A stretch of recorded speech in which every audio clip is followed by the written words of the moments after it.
Hello everyone, I know you are going to use this video for falling asleep, so before that, like this video, subscribe to the channel and let me know where you are from, also what time is it. There's a moment in every person's life when something snaps. Not with a bang, but with the soft click of a lock sliding into place. That moment for Ethan Sorrell came the day he first heard the whistling coming from room 207, 7 years, a room that should have been empty. The whistling was off-key, low, crooked if a sound could be, but most of all, it was wrong. The kind of wrong that prickled the back of your neck and made your mouth dry up before you even realized why. It was supposed to be just another cleanup job. Ethan had done hundreds. Old houses, boarded-up motels, abandoned hospitals. He'd walked into all kinds of dark places with only a flashlight and a bucket. This time, it was the Dunmore Hotel, closed for 26 years, sealed ever since the fire in the West Wing. The job was simple. Catalog anything left behind for the Historical Society. Easy money, just him and the rot.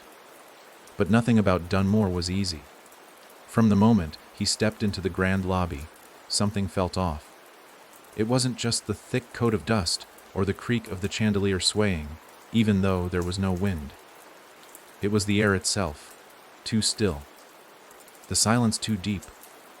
You could hear your own breathing echo back like the building was listening. The hotel had been a lavish thing once. Massive velvet curtains still clung to the towering windows, moth-eaten but stubborn. Faded red carpet covered the stairs, warped now from moisture and years of neglect. Paint peeled like sunburned skin. The elevator doors were sealed shut with rust and time, like the hotel was trying to keep something from going down or coming up. He ignored it at first. Ethan wasn't superstitious. Drafts, rats, the groans of wood expanding with temperature changes. He'd heard it all. But then came the whistling. That damned whistling. It began on the second day. Room 217. Every time he passed it, the melody started. It was always the same tune. A slow lullaby, like string of notes that should have sounded gentle, but instead curled into your skull like a fish hook. He pressed his ear to the door once. Big mistake. There was more than just whistling inside. He could hear breathing. Wet, wheezy breathing. He tried the knob, locked. He didn't have the master key yet. The maintenance guy hadn't delivered it. He told himself it was just wind slipping through cracks, or an old radio someone had left behind. But then he realized something. The whistling only started when he got close. It followed him down the hallway, sometimes fainter but persistent. When he walked back toward the lobby, it stopped. Always. The third night, Ethan set up camp in the ballroom. He was supposed to leave each day, but something about the place, it got to him. He told himself it was convenience. No reason to drive an hour back to his apartment every night. But deep down, he knew it was more. He didn't want to be away from the hotel. It was like the building had its hooks in him already, and he didn't fight it. He set up a cot under the collapsed chandelier, the stained glass casting fractured patterns on the floor whenever the moonlight made it through the windows. At 2:13 a.m., he remembers the time exactly because he was staring at his phone screen, trying to get a signal. It started again. The whistle. But this time, it wasn't muffled by the thick door of room 217. It was in the ballroom with him. Low, crooked, off-key. He stood. The air had gone cold. Not just chilly breath, fogging cold. And then he saw it, a figure, no taller than a child, standing in the archway, motionless. The whistle was coming from its mouth. Ethan grabbed his flashlight, the beam flickering like it was scared too. He pointed it at the figure, but there was nothing there now. Just the archway and the heavy dark beyond it. But the whistling hadn't stopped. It was behind him now. He turned. Nothing. No figure. But the sound was closer, almost in his ear. He ran out of the ballroom, sprinting through the hallways, tripping over broken floorboards, scraping his shoulder on a jagged corner. He didn't care. He just had to get out. He threw open the front doors and collapsed outside, chest heaving, the cold night air feeling like life returning to his lungs. In the silence that followed, the absence of the whistle was almost worse. It had left something behind. A thought, maybe. A whisper. Room 217. You left the door open. But that couldn't be right. He hadn't even opened the door. Had he? The next morning, the maintenance guy showed up late with the master key ring. "Sorry I'm late," he muttered. "Wouldn't blame you if you packed up already. Place like this gives me the creeps." Ethan didn't respond, just stared at the key for room 217. The brass was darker than the others, tarnished, like it had been used too often or not at all. He didn't go back inside right away. He sat in his car, staring at the facade of the hotel. The way the windows looked like watching eyes. How the curtains in room 217's window had shifted slightly, like something was peeking out and pulling them back just as he looked up. He told himself he was imagining it. He had to go back in. His tools were still inside. His camera. His notes. The Historical Society was paying him. He needed this job. But when he walked back into the hotel, something had changed. The smell. It wasn't just mildew and decay anymore. There was something else now. A soreness, almost metallic, like blood dried into old wood. And something sweet under that, like rotting flowers. He moved quickly, avoiding room 217's hallway at first. Instead, he cataloged the library, shelves of dusty, untouched books. He noted water damage, a collapsed ceiling beam, took photos, and then a sound. Click. The sound of a door handle turning. He froze. There were no other workers on site. He was alone. Click. Wahii. The door to room 217 creaked open slowly. He turned slowly, the camera still raised. The hallway behind him was empty, but in the photo he just snapped. Room 217's door was wide open. His hands shook. The camera fell. He picked it up. It was off. The screen was black. He tried again. No response. Dead. And then the whistling returned. But this time, it was singing. The words were jumbled, not English, not any language he'd heard. Guttural syllables, choked and wheezing, like someone trying to speak with their throat full of dirt. And it was getting louder. Closer. Ethan stumbled backward, feet catching on a broken floor tile, sending him crashing against the wall. He pressed himself into the corner, holding his breath. And from room 217, a hand reached out. Not a ghostly, see-through kind of hand. This one was real. Filthy. Gray, like meat left in the sun. Fingers too long, nails like splinters. It gripped the frame. And then another hand. Ethan didn't wait to see the rest. He ran again. He drove home that night, speeding through winding roads, his heart thundering like hooves on a wooden bridge. He didn't even lock his apartment door, just collapsed onto the floor, whispering, "No. No. No." He slept with the lights on, the first time since he was a kid. But even then, just before dawn, he swore he heard it again. The whistle. Somewhere outside his window. No matter how far you run, it follows. The next morning, Ethan got a call from the Historical Society. Routine check, in. Any issues with the property? He said nothing. The voice on the other end grew quiet. Then came something that made his blood freeze. "We've been meaning to ask you," the man said slowly. "You didn't go into room 217, did you?" "No," Ethan lied. "Good." Click. That night, he couldn't stop thinking about the photo. The one where the door had been open. He hadn't saved it, but the camera had died. But he remembered it. The open door. And just inside the frame, something watching. Just two black dots where eyes should be. He still had the master key, and part of him, stupid, reckless, human, needed to know. If he didn't check, it would haunt him. Worse than whatever might be in the room. He returned to the hotel the next day, armed with salt, a hammer, a crucifix, a flashlight, and every ounce of courage he could fake. He stepped inside. It was waiting for him. Room 217. Open. Ethan didn't remember unlocking the door. He didn't remember stepping inside room 217. All he remembered was standing in the hallway, heart rattling against his ribs, knuckles white around the tarnished key, and then suddenly, the door was open, yawning like a mouth, and the air beyond it was colder than any place should be in late spring. It wasn't the kind of cold that numbs the skin. It was the kind that makes your thoughts sluggish, that seeps into your bones and stays there.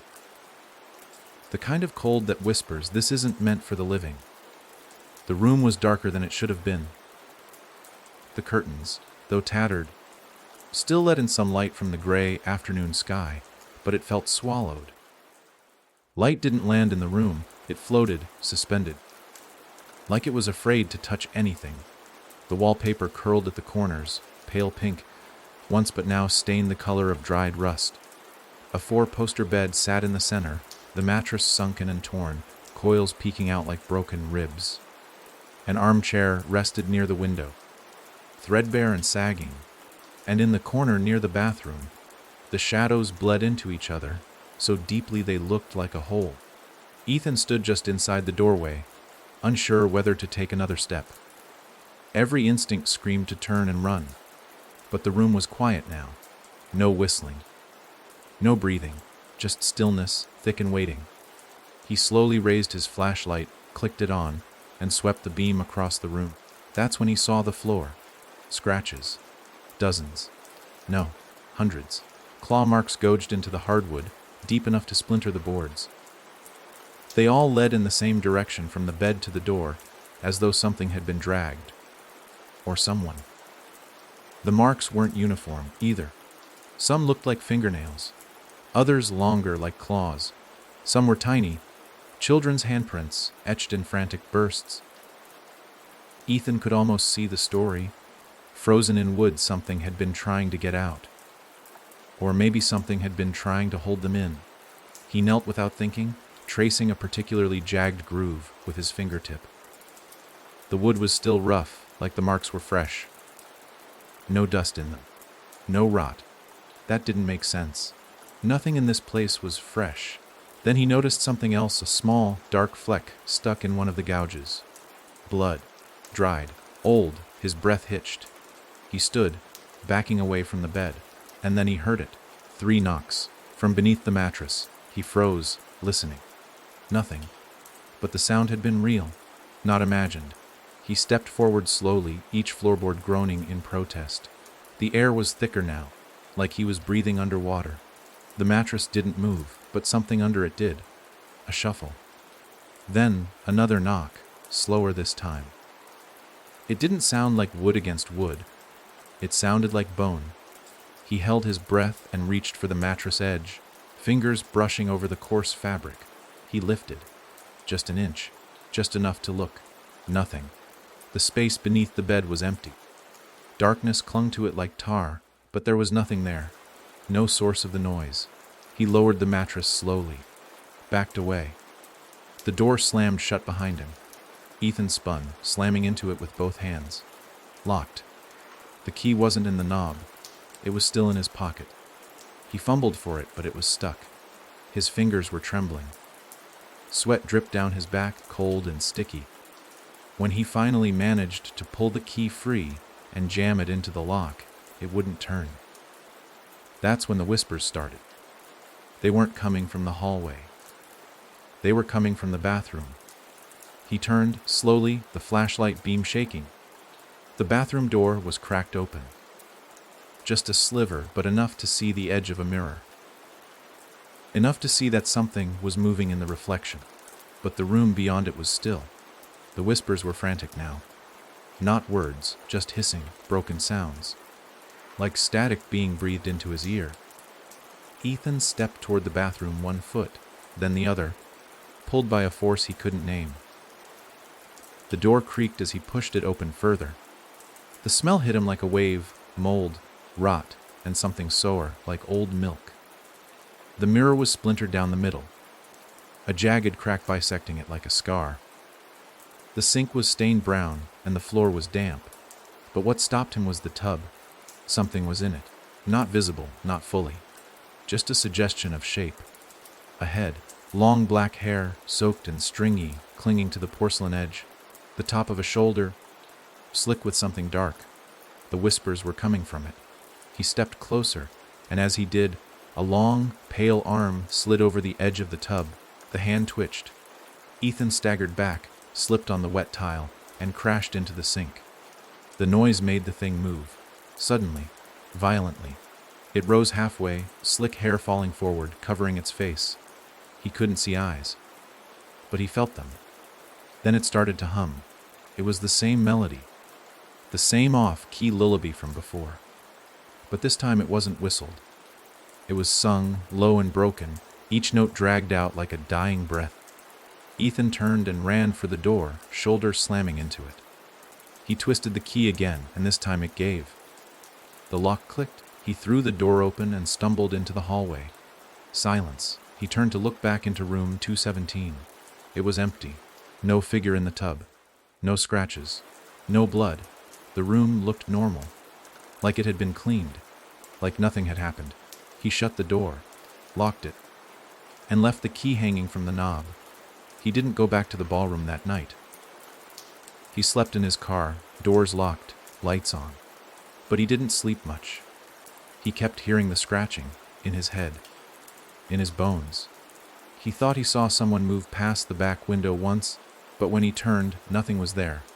At dawn, he drove to the records office. He needed answers. Something. Anything. He needed to know what had happened in room 217. The clerk, a woman in her late 60s with cigarette-stained fingers, stared at him when he asked, "Room 217. She repeated, her eyes narrowing. "You sure?" "Yes. Dunmore Hotel." She leaned back, chewing her lip, then slowly reached for a drawer. She pulled out a thin manila folder, yellowed with age. "Not much in here," she said, pushing it across the counter. Most of it was sealed. But that room, people don't talk about that one. Ethan opened the folder. Inside were 2 newspaper clippings and a faded photo. One article dated back to 1965. Headline: Girl vanishes from room 217, hotel staff stumped. The story was vague. A 10-year-old girl named Amelia vanished from a locked room. No signs of forced entry. No signs of exit. Just gone. The second article was from 1972. Headline: Housekeeper found dead in Dunmore bathtub. The photo showed a tub filled with dark water. The body was turned away. The name wasn't listed.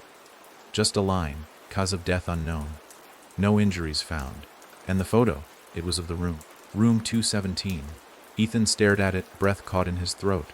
There in the corner near the bed was a figure. Small, dark, watching. Same as the one from his memory. He took the folder, copied what he could, and returned to his apartment. The walls felt too thin now, too open. He pushed his dresser in front of the bedroom door that night, slept with a knife under his pillow. But it didn't help. At exactly 2:13 a.m., he woke up. The sound was faint at first. Scratch, scratch, coming from beneath his bed, and then the whistle. Low, off-key, patient. Ethan didn't move, didn't breathe. He understood now. You didn't have to enter room 217. You only had to hear it. By the time Ethan started seeing his own breath inside his apartment, he knew it had followed him. Not the girl. Not the voice. Not the clawed hand or the whispers. The room itself. Room 217 wasn't a space confined to 4 walls and a door in the Dunmore Hotel. It was a wound. And once you peeled it open, it bled into everything you touched. 3 nights after escaping the hotel, he woke up to find scratches on his bedroom floor. Faint at first, like someone had run a dull knife across the wood. But each night, they deepened. Spread from the edge of the bed to the door. The same pattern. The same direction. As though something was trying to get out again. At first, he tried to explain it away. Maybe he'd done it in his sleep. Maybe his shoes scraped it somehow. But by the 5th night, he knew better. Because the scratches were starting to curve, not just toward the door, but away from it, toward his bed. And they weren't alone anymore. They were accompanied by footprints, wet, small, bare, child-sized. They always stopped just short of his mattress. He'd wake up at 2:13 a.m. every night without fail. And for exactly 9 minutes, the air would grow heavy, his muscles would lock up, and he'd lie there frozen, staring at the ceiling as the soft whistles started beneath his bed. Never loud, never rushed, just slow, deliberate, as if it knew he was listening, as if it was whistling for him. He called the Historical Society to tell them he was done. He didn't want the check, didn't want credit. But when the receptionist answered, something in her voice froze him in place. "Oh, Ethan," she said slowly. "You came back to the hotel after the call, didn't you?" He hesitated. "Yeah. Why?" A pause. "You shouldn't have. It doesn't like when people leave." He demanded answers. She hung up. That night, he heard the tub faucet running. The water in his bathroom. When he went in, there was no water, but the tub was wet, still warm, like someone had been in it. And long, black strands of hair were left clinging to the porcelain. He didn't have black hair. The next morning, he found something under his pillow. The broken key. The number etched into it, 217. He ran, packed a bag, grabbed his camera, and drove out of the city, following roads that twisted and stretched until he reached the only person he could think of who might believe him. His uncle Gary. Gary had been a construction foreman for 30 years. Practical, stern. The kind of man who drank his coffee black and said things like, "Ghosts don't pay rent, so who gives a damn?" But even he went quiet when Ethan told him the story. Not because he thought it was nonsense, but because he recognized it. "You ever heard of a place called Mill Hollow?" he asked after a long silence. Ethan shook his head. "It's out past Route 9, real backwoods. My crew was hired to tear down an old boarding house there back in '88. Same kind of thing. People heard noises, saw things. Real bad stuff. Then one day, a whole wing collapsed during demo. No reason. Just crumbled like paper. We found a room in the wreckage that wasn't on the blueprints. No number. Nothing. Just a sealed door, buried under 40 years of dust and rot. When we opened it, Gary stopped there, rubbed his face, lit a cigarette with a shaking hand. It's not just room 217, kid. There are other doors, always have been, places that shouldn't be. And if you open one, it opens one in you too." Ethan felt the bottom drop out of his stomach. "So what do I do?" Gary looked at him hard. "Close it." "How?" But Gary didn't answer, just shook his head and muttered, "You'll know when you're close." Ethan didn't sleep that night. The couch in Gary's basement was safer than his apartment, but just barely. At 2:13, the whistle came again, this time from the heating vent, echoing softly through the ductwork like it had crawled in from beneath the earth. Something scratched on the other side of the vent grate. Then a breathy voice whispered, "You forgot to close the door." He decided the next day he had to go back. He returned to Dunmore with the same sick feeling in his stomach he remembered from childhood. The kind that came the moment before a roller coaster plunged or a nightmare chased him off the edge of a cliff. The hotel hadn't changed. It still loomed like a corpse too stubborn to rot, each window a dead eye. But something had changed. Room 217's door was wide open now. He walked in slowly, flashlight cutting across the air like a blade. The bed was back, the chair, the cracked mirror. But now the scratches were on the ceiling. Long, spiraling grooves that circled like someone, or something, had been walking up there, round and round and round. And in the far corner, near the bathroom, was a small music box. It hadn't been there before. He approached it slowly. The box was made of dark wood, warped from moisture. On top, a carved ballerina had lost one leg. He touched it. Cold, too cold. He opened it. The tune began to play, that same crooked lullaby. But now words came with it. Soft, childlike. "Sleep, child, sleep. In the dark we keep, scratch the floor. And hush your cry, the door stays closed, or you will die." The lid slammed shut on its own. Ethan stumbled back. And then, something changed. The air shifted. The The door to the bathroom creaked open slowly, but this time, nothing waited inside. No hair, no arm, no tub. The room was empty. Instead, on the bed, was a journal. He approached, wary, the music box still whimpering its twisted song behind him. The journal's leather cover was cracked. Inside were yellowed pages, dated 1965. The first entry read, "Amelia is different now. She stares at the wall for hours, hums to herself, says the lady under the bed talks to her. We asked the doctor to visit. He never came back."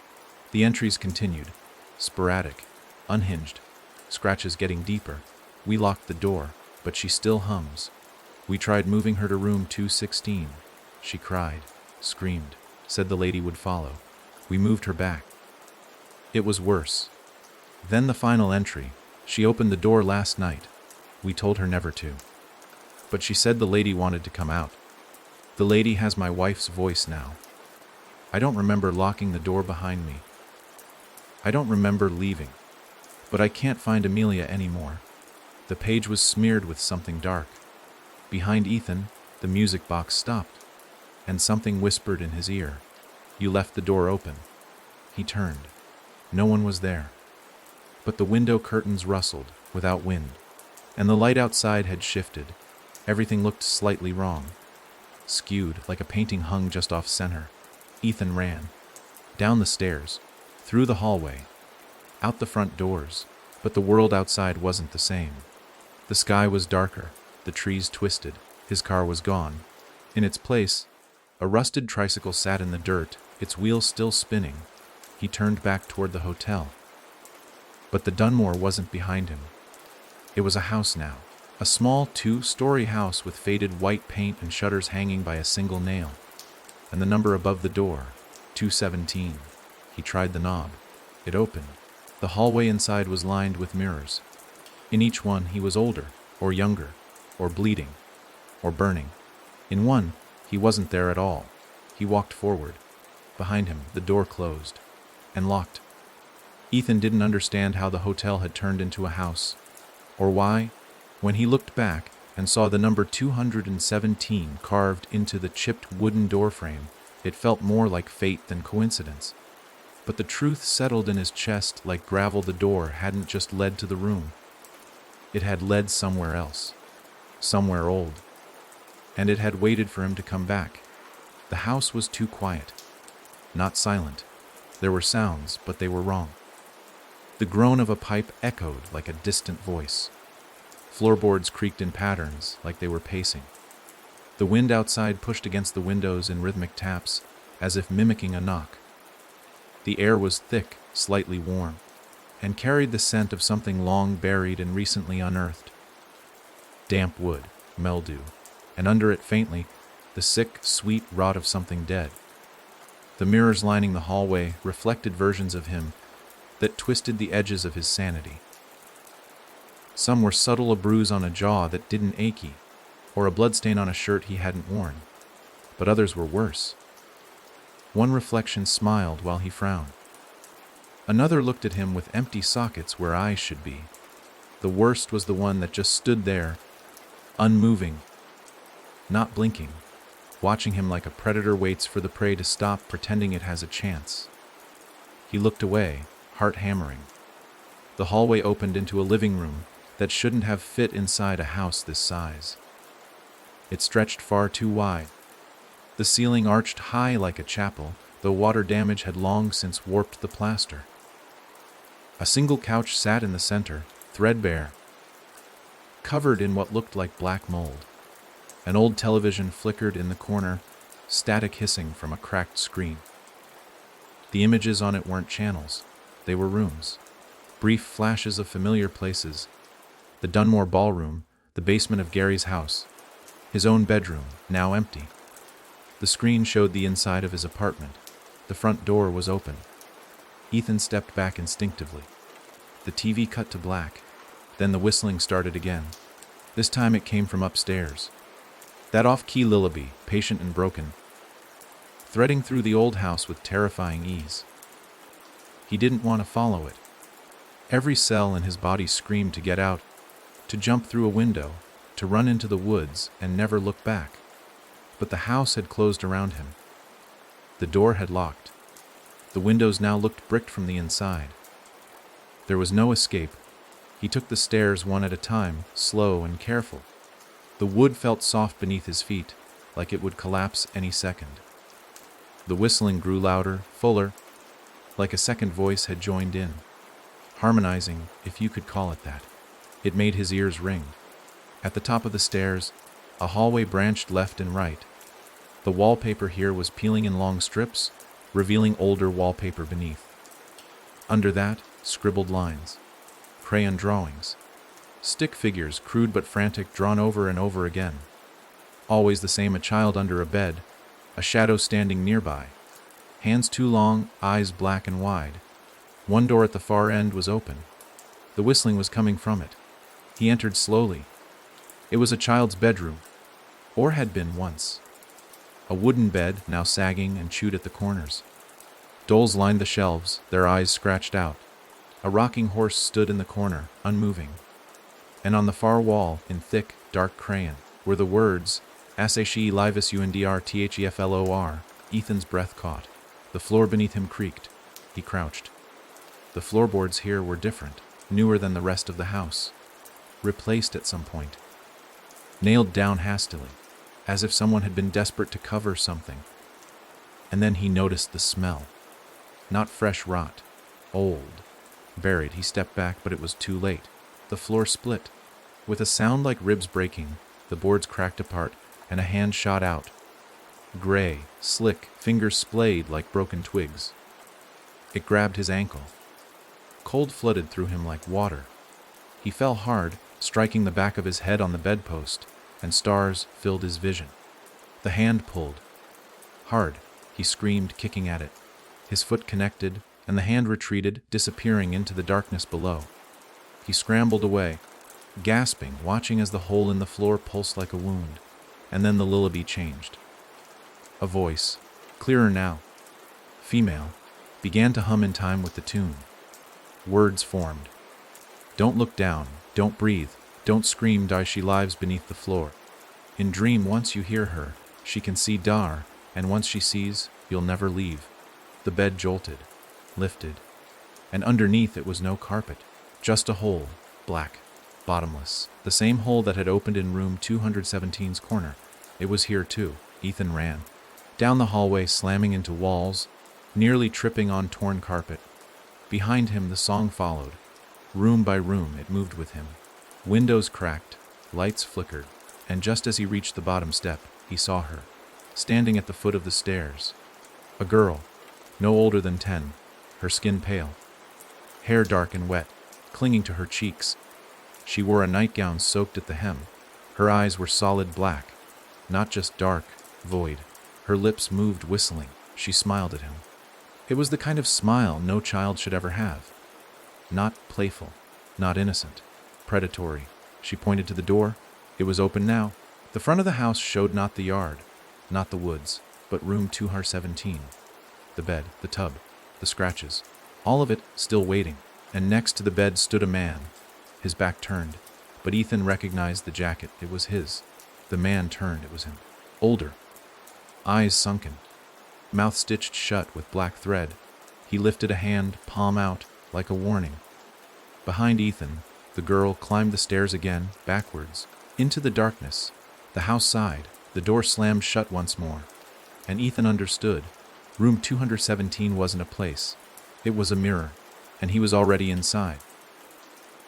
Ethan had always believed that fear reached its peak during the moment before something happened. The breath held before a crash. The darkness right before the light switch flicked. But now he knew that wasn't true. The worst kind of fear came after, when the impossible didn't go away. When it stayed.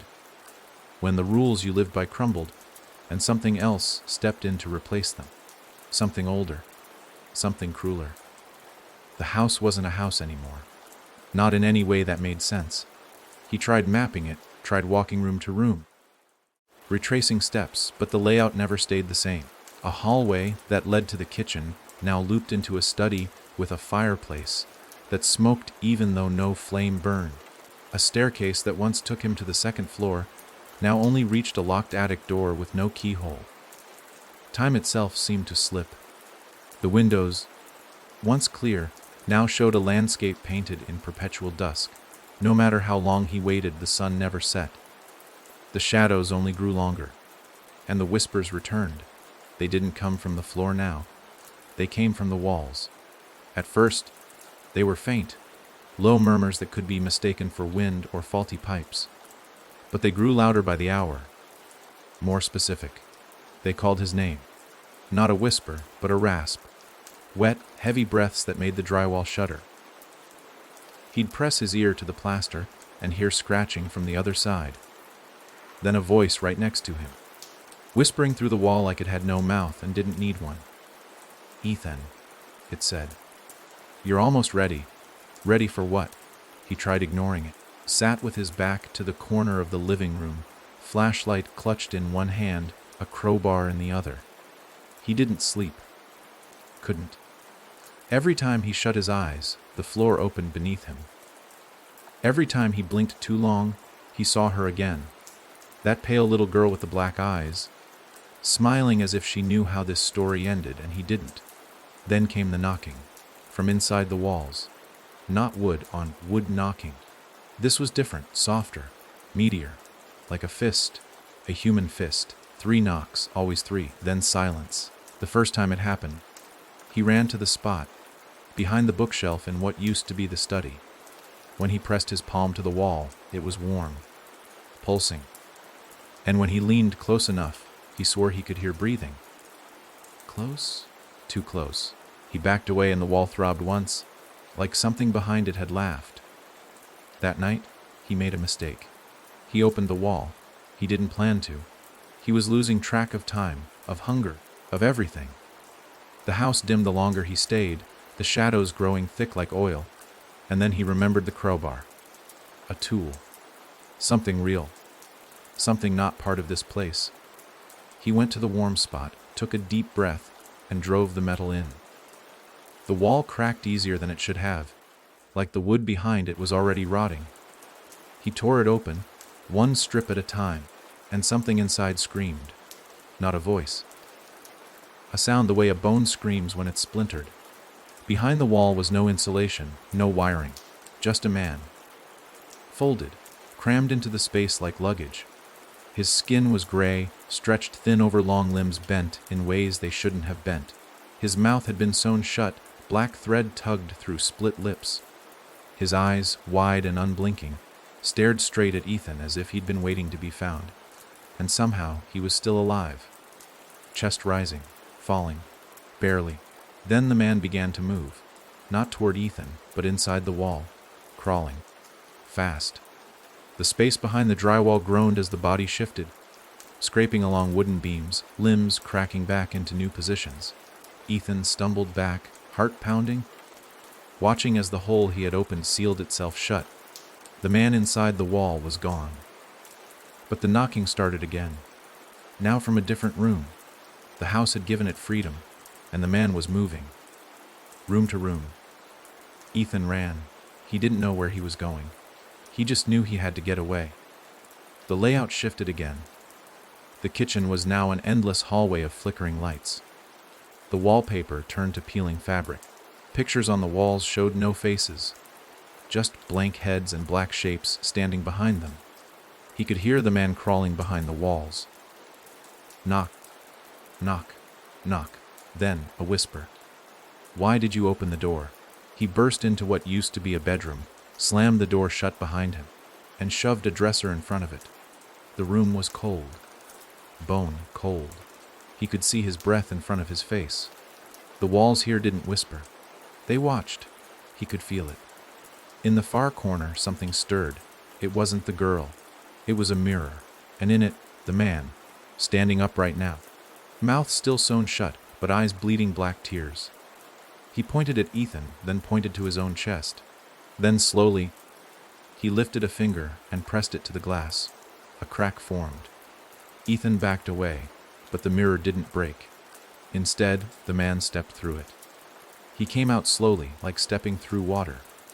Each movement unnatural, joints clicking. His body didn't move like something that belonged in this world. Ethan grabbed the crowbar and swung. It went through the man. No resistance. Like smoke. The man looked down at the weapon in his gut, then up at Ethan, and smiled. Then he whispered, not with his mouth, but with Ethan's own voice, echoing inside his head. "You're what comes next." The man leaned close, forehead touching Ethan's, and everything went dark. He woke on the floor hours later, or minutes, or days. Time was gone. The mirror was gone. So was the door. The room had no exit now, just a wall, and from the other side, 3 knocks. It took Ethan 3 hours, or what felt like 3 hours, to claw his way through the wall. He didn't have the crowbar anymore. It had vanished with the mirror, as if the house had taken it back, like a punishment for trying to fight. He used his hands, splinters digging into his fingers, nails cracking, skin peeling away in raw streaks. The drywall crumbled easier than it should have, as if it wanted him to go forward. But every handful of broken plaster brought with it that smell again, old water, dead things, and something sour, like fruit left in the sun. When the wall finally gave way, there was no structure behind it, just blackness. No wood frame, no insulation, just open air, thick and humming, like sound itself had weight. He didn't step through. He fell. He landed hard on cold tile. Not stone, bathroom tile, damp and familiar. When he looked up, the ceiling bulb buzzed overhead, flickering with a dull yellow glow. The walls were covered in cracked white tile, flecked with rust. The sink was running, slow, rhythmic drips echoing in the silence. And in the center of the room was the bathtub. Same tub, same dark hair curling over the rim. He'd returned. But this wasn't the bathroom in room 217, or the one in the house. This one was newer. The fixtures intact. The mirror above the sink was spotless. The tiles weren't peeling. It was like a memory of the bathroom, a version of it that hadn't rotted yet. The girl in the tub wasn't moving. Ethan stood slowly, every joint aching.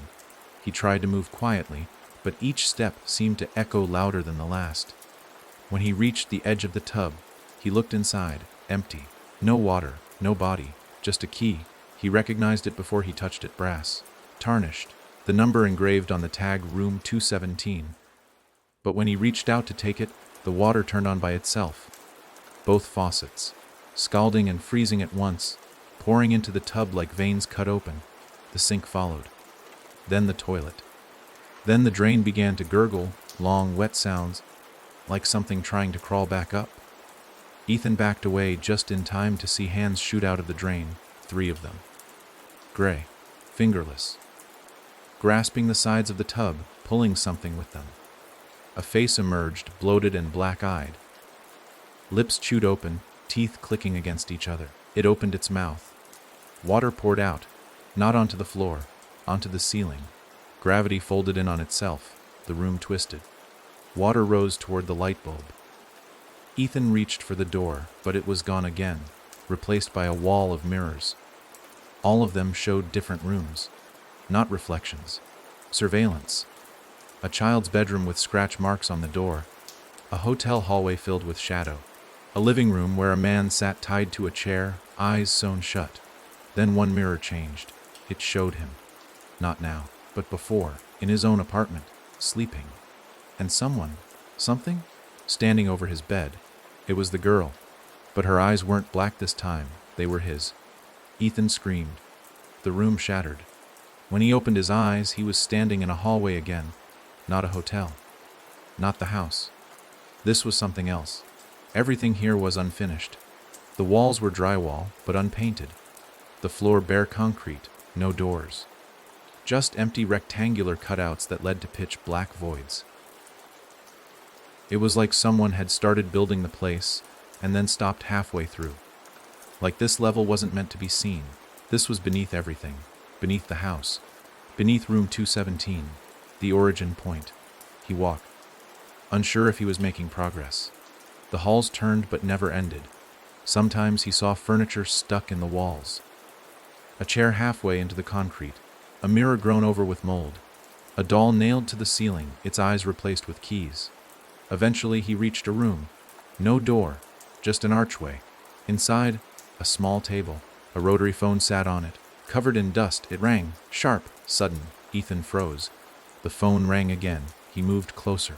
Lifted the receiver. Static hissed. Then a voice. Not a whisper. Not a growl. His own voice. "I'm sorry," it said. "I opened the wrong door." Click. Then the lights died. In the dark, something moved behind him. He turned, but the hallway was gone. So was the table. So was the phone. He was in another room now, narrow, long, like a hospital corridor. The walls were lined with numbers, over and over, stamped, carved, bleeding. The numbers pulsed, the hallway twisted. A shape moved at the end, not the girl, not the man, someone else, wearing Ethan's face. Only this version wasn't whole, one eye missing, one hand bone, white, tipped with claws. It smiled with broken teeth and began walking toward him. Slow, confident, Ethan turned to run, but the hallway was shorter now. No exit. The other Ethan raised his hand and scratched one deep, slow line into the wall. Then another. Then one more. The door appeared. Just a door. Plain wood. But he knew it would say 217. And this time it would open into him. The door, simple, splintered wood with 217, burned into its surface, stood at the end of the corridor like a final judgment. Not a trap, not a trick, but a choice. It didn't creak or moan or flicker under supernatural light. It just stood there, waiting for Ethan to put his hand on the knob and accept whatever was on the other side. Behind him, the doppelganger, the broken, limping version of himself, stood still, eyes locked onto him. One eye vacant, the other twitching as if something behind it was trying to claw its way out. Ethan didn't move, not at first. He looked at the door, then back at the warped mirror of himself. Every instinct screamed to run, to fight, to wake up, but this wasn't a dream. The pain in his ribs from falling, the blisters on his hands from clawing through drywall, the foul taste in the back of his throat, they were all real. Real enough to remind him he was part of this now. Part of the house, of room 217, of whatever lived inside it. He stepped forward. The door didn't resist when he touched it. It swung open slowly, revealing nothing. Just black. Pure, featureless black, not like a dark room, but the complete absence of light and shape and sound. It felt wrong. Not evil, not menacing, just empty. Like the world had ended on the other side, and the door was offering a shortcut. Then something blinked, a single red eye floating in the dark. Large, too large. It didn't shine. It didn't burn. It just watched. Ethan froze. It wasn't blinking in curiosity. It was remembering. The eye pulsed, and something moved behind it. A shape, massive and crawling, slithering through the void like it had 1,000 legs and no bones. He couldn't see it fully. He didn't want to. His brain recoiled every time he tried to trace its outline, his stomach flipping with each shifting twitch of the thing that shouldn't exist. Then came the voice, not spoken aloud, but inside him, deep and slow, like a cathedral collapsing underwater. "You brought me here." Ethan staggered back, heart hammering. "No," he whispered. "I didn't." "You opened the door." It was true. He opened the door in room 217. Then in the house, then in the wall. Every time he made a choice, every time he wanted to know. That curiosity, that sliver of stubbornness, that was the invitation. The voice was silent for a moment. Then it added, "No, you must see." The floor vanished. Ethan fell. But not downward, not in any direction that made sense. He twisted through darkness, images flashing around him like memories bleeding together. The Dunmore lobby, flickering like film stock. The girl under the bed, smiling with teeth too many and too sharp. His Uncle Gary, eyes sewn shut, whispering something Ethan couldn't hear. The man in the wall, pressed flat but still breathing. His own apartment, completely empty, except for a single object in the center of the room, the music box. Now open and playing, he landed in a room, a perfect replica of room 217, the original one. No rot, No blood, no scratches. The bed was neatly made, the mirror unbroken, the tub dry. But sitting in the chair by the window was someone waiting. Him, another version. Clean shaven, eyes alert. Wearing the clothes he arrived in on the very first day. The copy looked up and smiled. "This is the first loop," it said. "The first time you opened the door." Ethan stared. "What do you mean first? There's more of us now?" The copy said, standing. "Some run, some fight, most lose. But every version ends up back here." "Why?"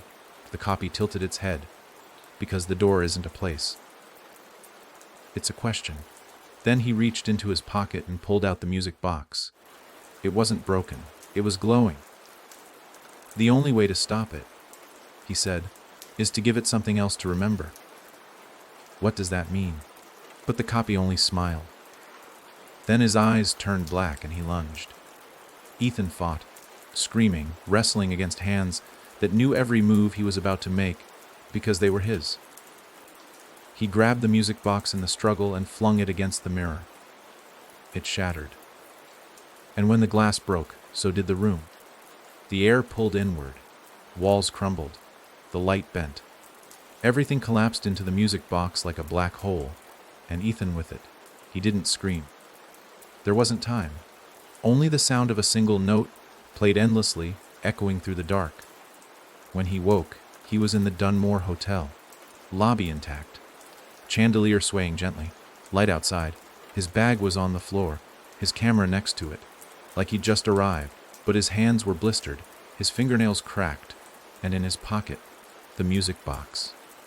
Still glowing, still humming, waiting to be opened again. Ethan didn't move for what felt like hours. He sat on the floor of the Dunmore Hotel's lobby, back pressed against the cold marble wall, staring at the music box in his hand. It no longer looked aged or rotten. It was polished now, gleaming under the dusty light, pouring through the stained glass windows, as though it had been waiting for this moment, for him, to finally come full circle. But he didn't dare open it again. Not yet, not after what he'd seen. The lobby was quiet, still, uncomfortably clean, almost sterile. The chandeliers hung perfectly above, no longer swaying. The air lacked the damp rot that had choked it before. The wallpaper was restored, red velvet smooth under his fingertips. For a second, he wondered if this was some kind of elaborate hallucination, a trick his mind played to buffer him from whatever breakdown was looming in the background. But the pain was real. The cuts on his hands, the weight in his chest, the taste of iron in his mouth. He was still here, wherever here was. He stood up slowly, legs weak, and turned toward the front door. A tiny flicker of hope sparked in his chest. If this was a loop, maybe this time he could break it early. Maybe this was a reset, a way out. The door was unlocked. He stepped outside. The sky was wrong. Not just overcast, painted. An endless sheet of matte gray, no clouds, no sun, no depth. Just an artificial smear that went on forever. The town beyond the parking lot looked like a photograph, printed and propped up like a backdrop in a theater. He approached it cautiously, walking until he reached the end of the lot, and stopped dead.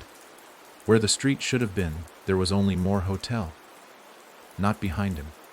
In front. The road turned into another wing of the building, seamless in design. The Dunmore wrapped around him. Folded in on itself, Ethan turned to go back, but the door was gone. There was no lobby behind him anymore. Just another hallway. The music box vibrated in his pocket. He pulled it out. The tune began to play without him opening it, soft, crooked, and beneath the lullaby, another sound. Faint, a low, rhythmic thud. He followed it. Down one hallway, then another. The halls were endless, looping, but the sound grew louder. Not echoing, centered, like it was coming from the floor beneath his feet. The thudding grew sharper, more defined. Not a heartbeat, not footsteps. A hammer. Something was being built beneath the hotel. Something massive. He dropped to the floor and pressed his ear to the wood. Bang, bang, bang. Then a voice. Muffled, rising through the floorboards like steam. Don't come down here. Ethan jolted back, but the music box didn't stop playing, and the hotel responded. The floor beneath him breathed. A swell in the wood, like something shifting below, pressing upward. He ran. Door after door passed by, all marked 217. The numbers glowed faintly, mocking him. The hotel was no longer a building. It was a body, a maze of skin and breath and memory, and Ethan was inside it like a swallowed thought, being digested. He found a stairwell, old, narrow, nearly vertical. He descended, each step groaning under his weight. The air thickened as he went down, turning into something damp, swampy, almost chewed. The walls blood mold, the lights flickered. Pipes lined the ceiling above, some pulsing like arteries. Then he reached the sub-basement. He didn't remember it being on the blueprints. He pushed the rusted door open and stepped into a room that looked more like a crawlspace than anything else. The ceiling hung low. The walls were dirt. And in the center of the room, illuminated by a single, flickering bulb swinging from the ceiling, was a massive slab of stone. Something ancient, cracked in the middle, bound in iron, chains wrapped across its surface, some broken, some taut, and carved across its face in deep gouges were the same numbers, 217. The banging came from underneath it. Something was trying to get out. He stepped closer, unsure if he was walking or being drawn. The music box played louder now, filling the air with its crooked tune. He wanted to close it, to stop the noise, but his hands wouldn't move. He was paralyzed, eyes fixed on the slab as the banging grew frantic. Then the slab cracked again. A scream rose from beneath it. Not a human scream. Something deeper. Older. It spoke in syllables that didn't belong in any language. And Ethan staggered back, and that's when he saw the door in the wall. Wooden, simple. No number this time. Just a peephole. He approached. The music box, now silent in his hand. He didn't touch the knob. He looked through the peephole. Darkness. Then a single eye blinked open on the other side. Not red, not black, his own. And from behind the door, his voice whispered, "You're the last one left." The slab split open behind him. Something began to rise. Ethan didn't turn around. Not immediately. The sound of the slab cracking open behind him was so impossibly loud and low it seemed to rumble through his chest and bones rather than his ears. He stood, frozen, staring at the peephole in the door where his own eye had just blinked at him, as if daring him to forget what side he was really on. He wanted to scream, to run, to tear through the wall if he had to. But all he could do was whisper to himself over and over, "This isn't real. This isn't real. This isn't real." But it was. The thing rising behind him didn't move like anything natural. He could feel the weight of it lifting, pressing against the air as it emerged from beneath the stone. Not fast, slow, deliberate, patient. It wanted him to hear it, to feel it. Bones cracked as they uncoiled, wet and grating. The air turned humid and sharp, the smell of scorched hair and rusted metal filling his nose. Something dragged across the floor. Flesh, maybe. Or limbs. Too many of them. When he finally turned around, he expected a monster. Teeth, claws, horror twisted into flesh.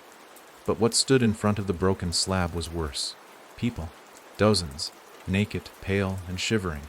Their skin hung loose, stretched like wax. Each had a number carved into their forehead, 217, etched deep. Bleeding slow and thick, their eyes were gone.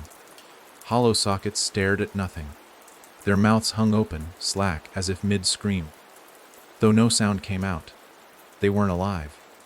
But they weren't dead either. And behind them, standing tall, was something else. A shape that flickered with every blink. Sometimes it looked like the girl. Sometimes the man from the wall. Sometimes Ethan himself. And in its chest, embedded like a pulsing heart, was the music box, open, playing. The tune was no longer soft, it was loud, dissonant, screaming through every note. Ethan stepped back. One of the people, the ones who had once been people, reached out. Their lips didn't move, but their voice came anyway, a whisper that bypassed his ears and crawled straight into his head. Wu opened it too. Another stepped forward. We thought we could leave. Then another. But you don't leave a memory like this. It remembers you. It brings you back. Ethan turned and ran. The hallway behind him had changed again. Now it stretched upward like a chimney, walls covered in hands, hundreds of them, nailed flat against the wood, fingers twitching. Every few steps, the floor dropped out beneath him. He fell, landed on another hallway, then another. Rooms passed by in a blur, all marked, all numbered, all 2-17. They were everywhere now. He found another door. This one metal like something from a hospital emergency ward. He shoved it open and found himself in a long room with no ceiling. The walls reached into darkness, and rain fell straight down, soaking the concrete floor. In the center, under a single flickering light, stood a group of people, 15 or 20 of them, silent, faces turned toward him, and each one was him.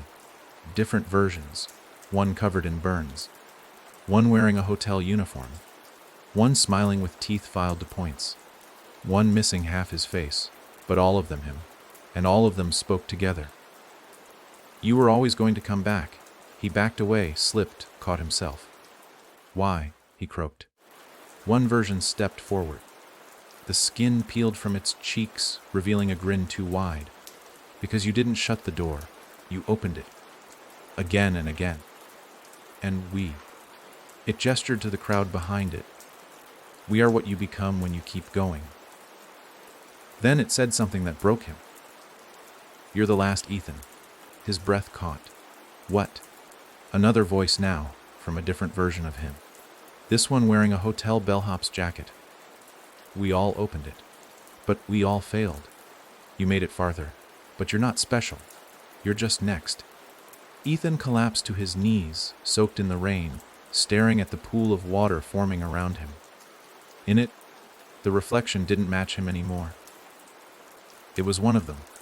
One of the others. He dug into his pocket, hands trembling, and pulled out the music box. It was silent now. Closed, waiting. He gripped it tight, stood, and looked at the army of versions facing him. Then let me finish it. The burned version cocked its head. You can't. I can try. The concrete beneath his feet cracked. A hand burst through. Then another. The floor was giving way. He ran again. Up a staircase that hadn't been there a moment ago. Into another hall. Through another room. Each turn brought more versions of 217. A bathroom where water poured upward into the ceiling. A bedroom where a girl sat on the bed, eyes gouged out, humming with her fingers pressed to her ears. A hallway that looped into itself infinitely. The building was collapsing, or evolving, or waking up. He reached a final door. No number, just a mirror embedded into the wood. His reflection stared back, eyes sunken, mouth bleeding. He opened it. Inside was a single room, one bed, one tub, one chair, pristine, untouched. The original, room 217. He stepped in. The music box opened on its own, and the door shut behind him. The door clicked shut with the delicate finality of a coffin lid. Ethan didn't flinch. He didn't scream. He didn't beg. What was the point? He had entered room 217 by choice, again, and it had welcomed him not with fury, but with familiarity. The space wasn't threatening anymore.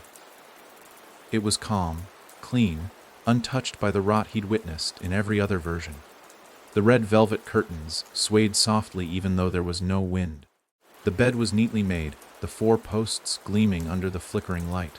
The tub was empty, silent, waiting. And in the chair by the window, just like before, sat a figure.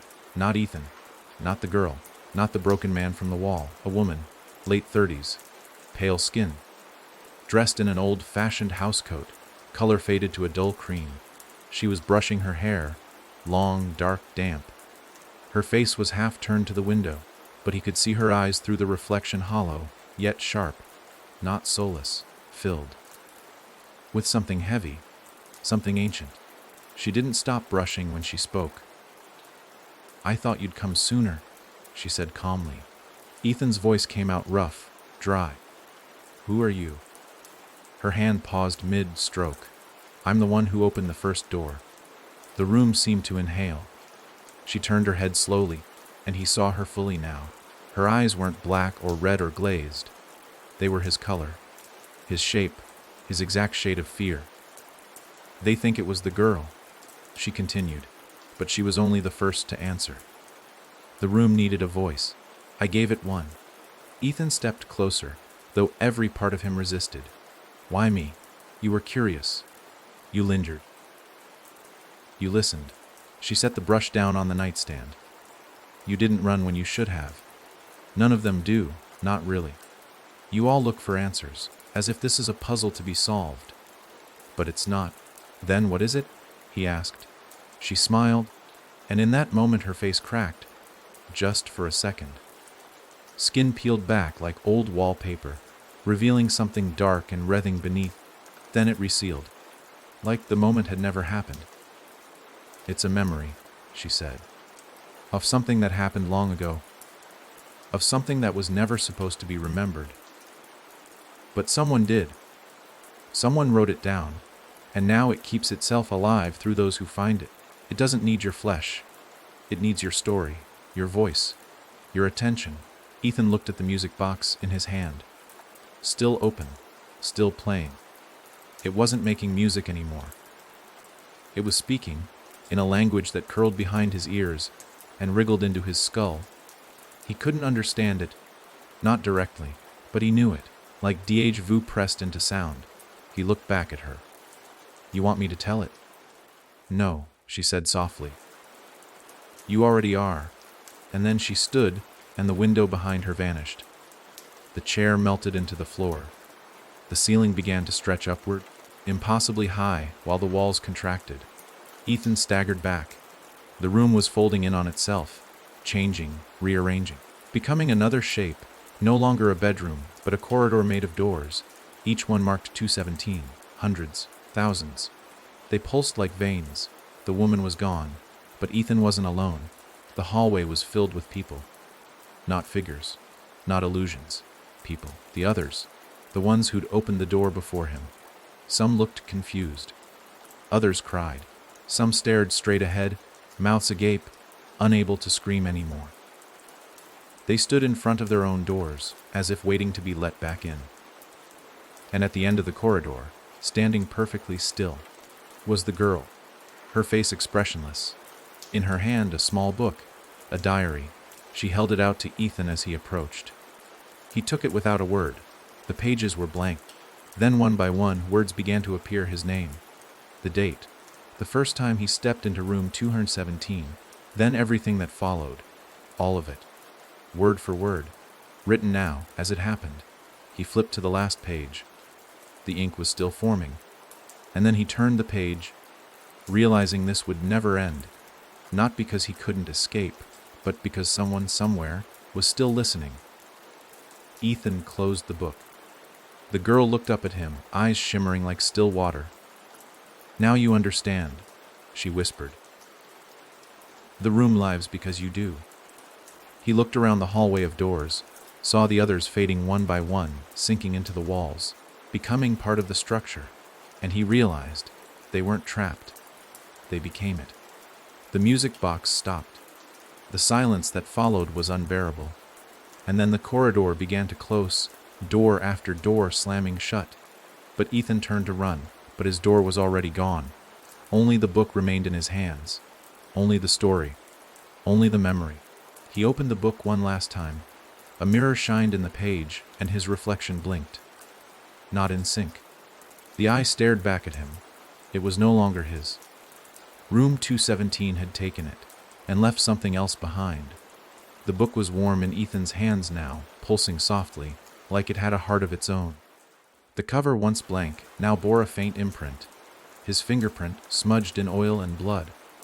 Every time he blinked, the title seemed to shimmer at the edge of his vision, too elusive to read, but too present to ignore. He tried to drop it, but his fingers wouldn't obey. It was as if the book had decided. He wasn't holding it anymore, it was holding him. The corridor of doors had vanished, absorbed by a fog that crept in from every angle. It wasn't mist, not exactly. It moved with intent, thick and clinging, and carried no moisture, only the scent of ash and old paper. It smelled like forgotten stories, ones that had been erased, ones that had never been told. And somewhere beneath that, the faintest trace of rainwater and rotting wood. A single path opened in the fog. No walls, no floor, just a thin walkway suspended in nothing, leading to a faint outline of a house in the distance. Not the Dunmore, not the crooked memory of room 217. A new house, or maybe the original. Its shape was shifting. Each time Ethan looked, it changed slightly. Sometimes it had 3 windows, sometimes none. The door blinked in and out of view, a mouth trying to remember how to smile. The roof curved downward like it had shoulders. He walked. There was no choice. Each step forward made the air around him thicken, sounds warping, bending in slow loops. He could hear whispers, distant but familiar. His own thoughts, his past screams. A recording of pain played back through a broken speaker. The door was open when he arrived. Not wide, just enough to invite without welcoming. He stepped in. The interior was not dark. It was lit from within, though there were no lights. The walls glowed faintly, like moonlight caught in memory.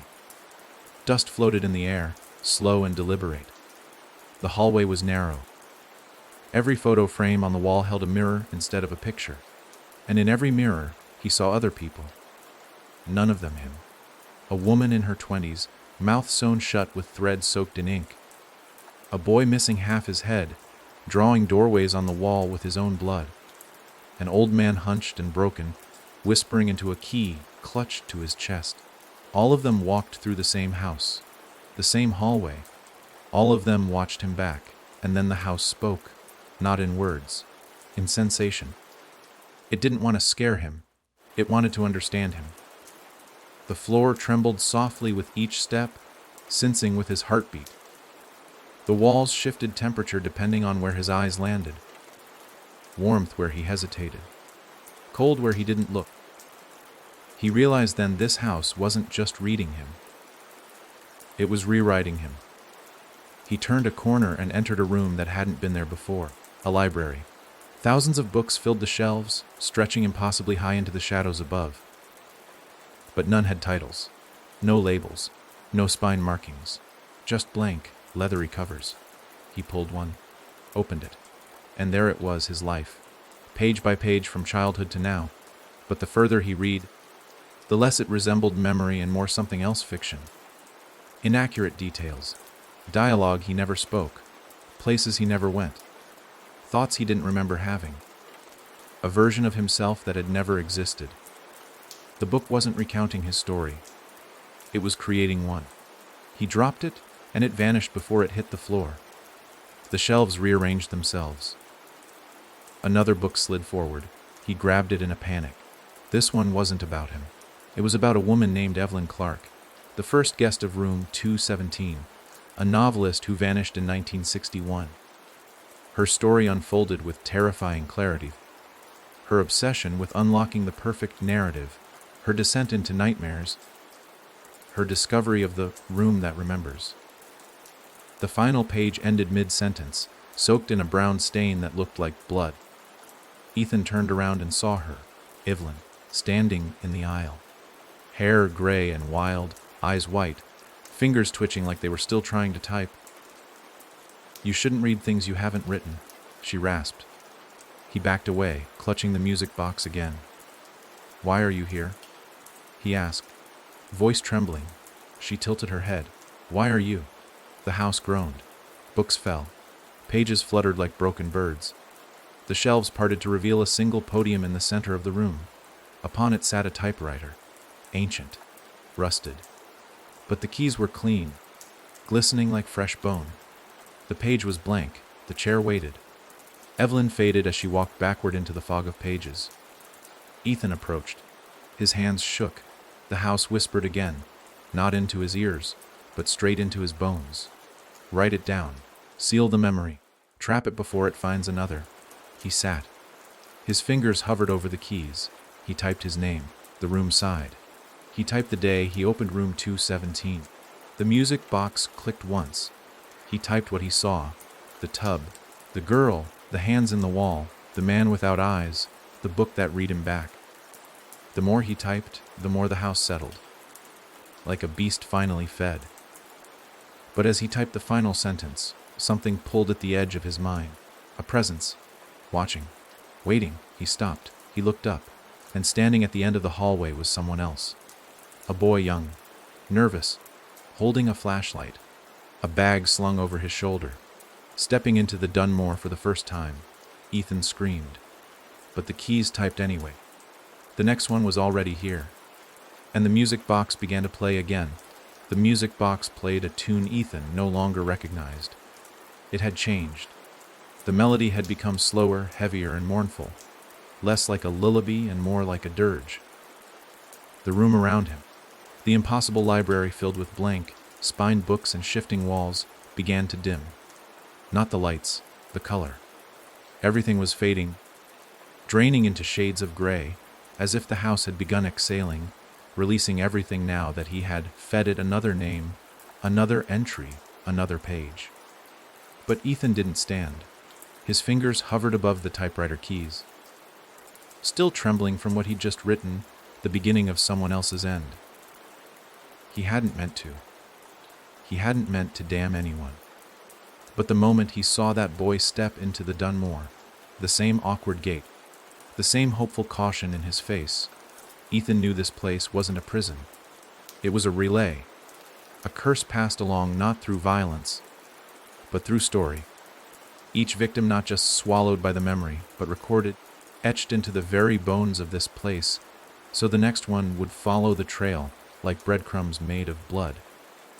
The page in the typewriter was full now. Typed words crawled across the paper with a will of their own, continuing without his hands moving. They began typing things he didn't know.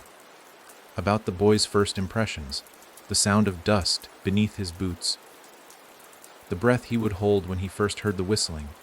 It was already happening. The house was writing it. No, Ethan whispered. I won't do this again. He grabbed the page and ripped it free. The room screamed.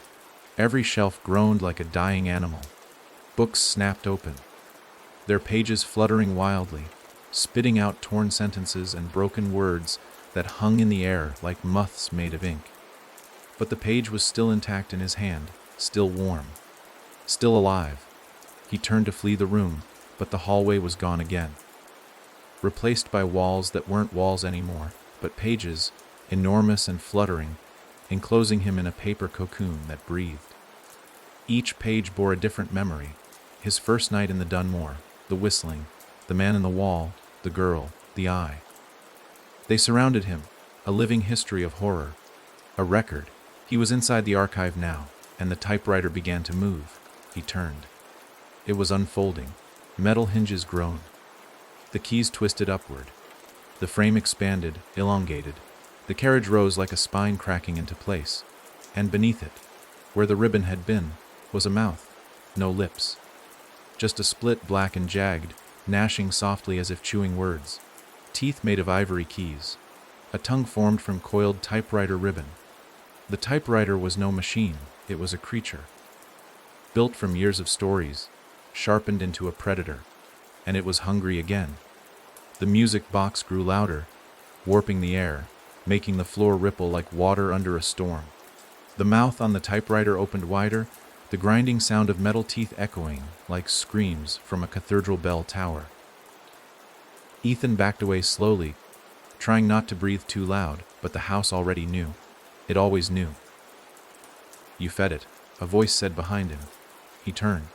The woman in the housecoat had returned. Only now her face was gone, scraped blank like a wax mask melted in the sun. You gave it a new name, she said, though her mouth didn't move. And now you want to take it back. I didn't know, Ethan said. You did, she replied. You knew the moment you picked up the music box. You knew the moment you opened the door and stayed. You didn't want to leave. You wanted answers. Ethan clutched the page in his hand, the one he'd torn free. I can stop this, he said. She tilted her ruined face. You can't stop a story, she said. Only rewrite it. Then she vanished. The typewriter lunged. Not physically. It reached with sound. Its scream tore into the air and flattened it, forcing Ethan to the floor. The music box snapped shut with a sharp click, and the whole room collapsed like a book slammed shut in the middle of a sentence. He was falling again, but this time not through space, through memory, through stories. Each moment he passed played in brief flashes. A man standing on a hotel balcony in 1948, a girl humming in a hospital basement in 1973, a journalist filming the Dunmore's West Wing in 1999, each one with the same ending: the room, the door, the number, Tutor 17. He landed hard on a concrete floor. He was in the lobby again, back where it started, dust in the air, chandelier still swaying, the doors boarded shut, the typewriter page still in his hand. But now there was something new. A figure behind the front desk, young, nervous, clutching a clipboard. The boy. The new guest. He hadn't seen Ethan yet. Ethan looked at the paper and made a decision. He walked over to the fireplace and lit a match from the holder on the mantel. Held the page to the flame. Watched it burn, black curls eating the words.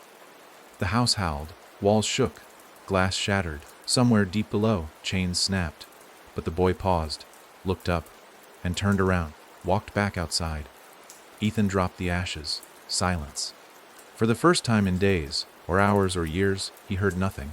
No whistling, no footsteps, no music box, just his breath. He turned back toward the lobby, heart pounding. The music box was gone. So was the typewriter. Room 217's door stood closed at the top of the stairs. For the first time, it looked asleep. Ethan didn't climb the stairs. Not yet.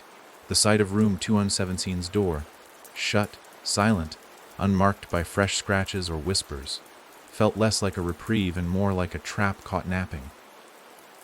A beast that had eaten too much, lulled into stillness not by satisfaction, but by anticipation. And he knew that if he got too close, if he even laid his hand on that doorknob again, it would all begin once more.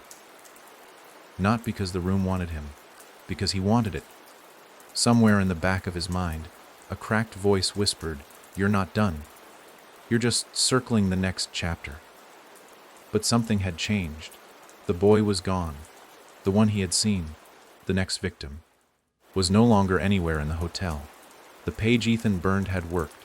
He'd interrupted the cycle, severed the tether between room 217 and its next reader. At least for now. The story still pulsed behind the walls, deep in the floorboards, tucked between the bricks like rot you couldn't bleach out. But it had quieted. It was listening now, watching him. He walked the lobby slowly. Every inch was too familiar.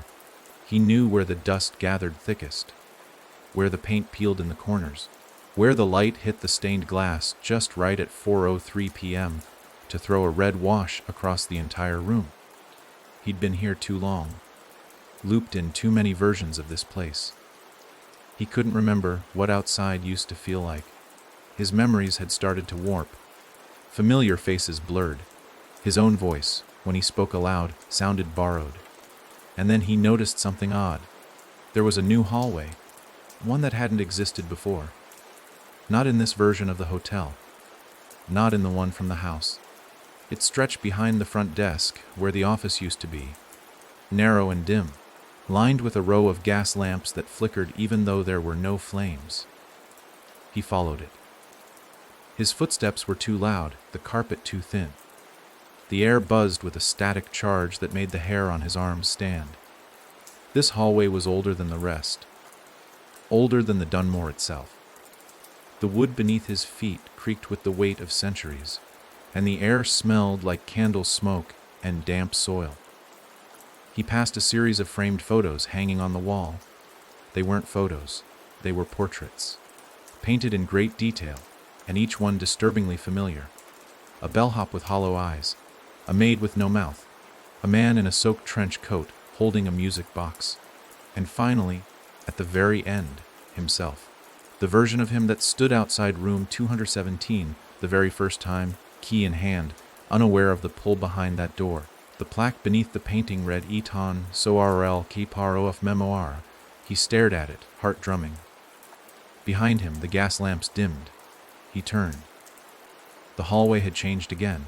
Now it opened into a room he did recognize. Gary's basement. His uncle's hideout, right before everything spiraled.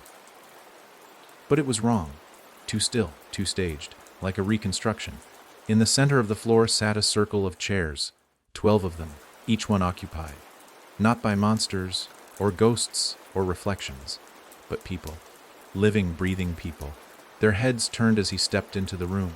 They looked just like anyone else, tired, pale, worn from inside. But their eyes held something deeper. Recognition. Not of him, but of where he'd been. One of them, a woman with short gray hair and sharp lines carved into her face, motioned to the empty chair in the circle. "We've been waiting." Ethan didn't speak. He sat. The man beside him, balding, hands shaking, nodded.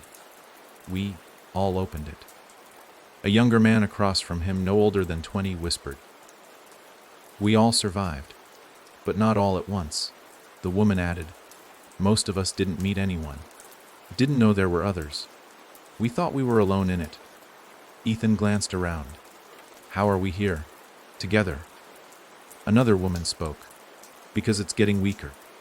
Every time someone resists, it loses a piece. The more we remember together, the less it controls the story." A heavy silence followed. Then Ethan said it aloud. "Room 217. The lights dimmed. But no one screamed. No one vanished. One of them even smiled." "The story isn't done," said a man with a stitched scar running from ear to chin.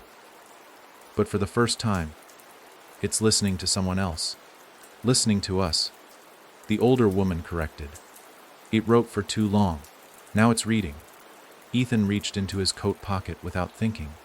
The music box was there, still closed, still warm, but no longer vibrating. He placed it on the floor between them. No one touched it, but everyone watched. "We don't destroy it," someone said. "That's not how it works." "No," Ethan murmured. "We remember it." "That's worse for it." The circle sat in silence, the music box casting no sound, no shadow. And then one by one, they began to speak. Not in panic or terror, but with quiet precision. Each one told their story. The girl under the bed, the mirror that watched back, the typewriter with a mouth, the door that changed shape, the house that read your fears. Each version, each retelling, became louder, stronger. The room itself began to tremble, not in anger, but in unease. The story was slipping from its grip. Ethan leaned forward, fingers brushing the music box, and said the words that closed the loop for now. "There is a room in every forgotten place, and it remembers those who enter it. But now, we remember it back, and for the first time, room 217 had no answer." They didn't leave the basement that night, not because they couldn't, but because no one wanted to test the silence. The quiet wasn't peace, it was suspicion. The kind of hush a forest gives after a predator has passed through, but might still be lurking behind the trees. The kind of quiet that isn't empty, but waiting. Ethan sat with the others around the music box, which now looked like nothing more than an old relic. Its gleam dulled, its carvings no longer shifting when you weren't looking. It had stopped playing. Not a single note, not even when touched, and yet no one dared open it. They spoke in turns, each story adding to a shared understanding of what the room was, or wasn't. Some described it as a wound, others a parasite. A few believed it was a place that had been cursed, but the smarter ones, those with distant eyes and tremors in their hands, believed something darker. That room 217 wasn't haunted because of what had happened in it. It was haunted because it was never supposed to exist. A leftover. A glitch in the blueprint of the world. And every time someone found it, every time someone remembered it, the room strengthened its grip by turning that memory into story. A trap laid through attention, through fear, through retelling. But now that process was broken. Cracks had formed. Ethan felt it in his bones. In the way the walls didn't shift anymore. In the way his reflection had stopped blinking out of sync. in the way his name, when spoken aloud, sounded like his again. The room was confused. He'd seen it lose its rhythm. He'd watched it flinch when the others shared their stories in full. He'd felt it hesitate. And now, for the first time, it was silent. But silence can be dangerous too. That night, if it could be called night, he found himself unable to sleep. The basement didn't have clocks. No windows. No sense of time. The others drifted off in chairs, slumped against walls, hands twitching in half-dreams, murmuring lines from memories they hadn't chosen.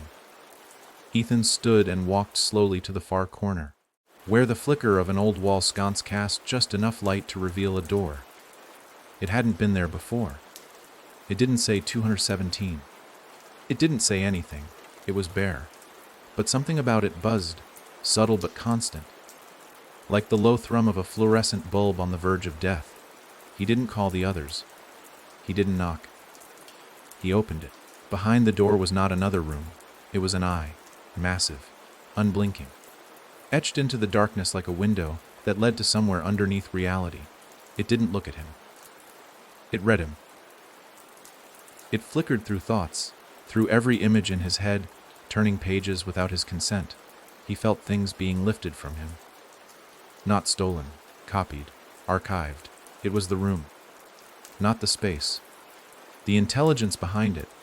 The thing that watched from the walls, that whispered in the typewriter, that wrote the screams into the bathtub water, that crawled into the holes in the plaster and waited for someone to fall asleep near it. This was the true center, not room 217. But what lived behind it? It spoke in no voice, just memory.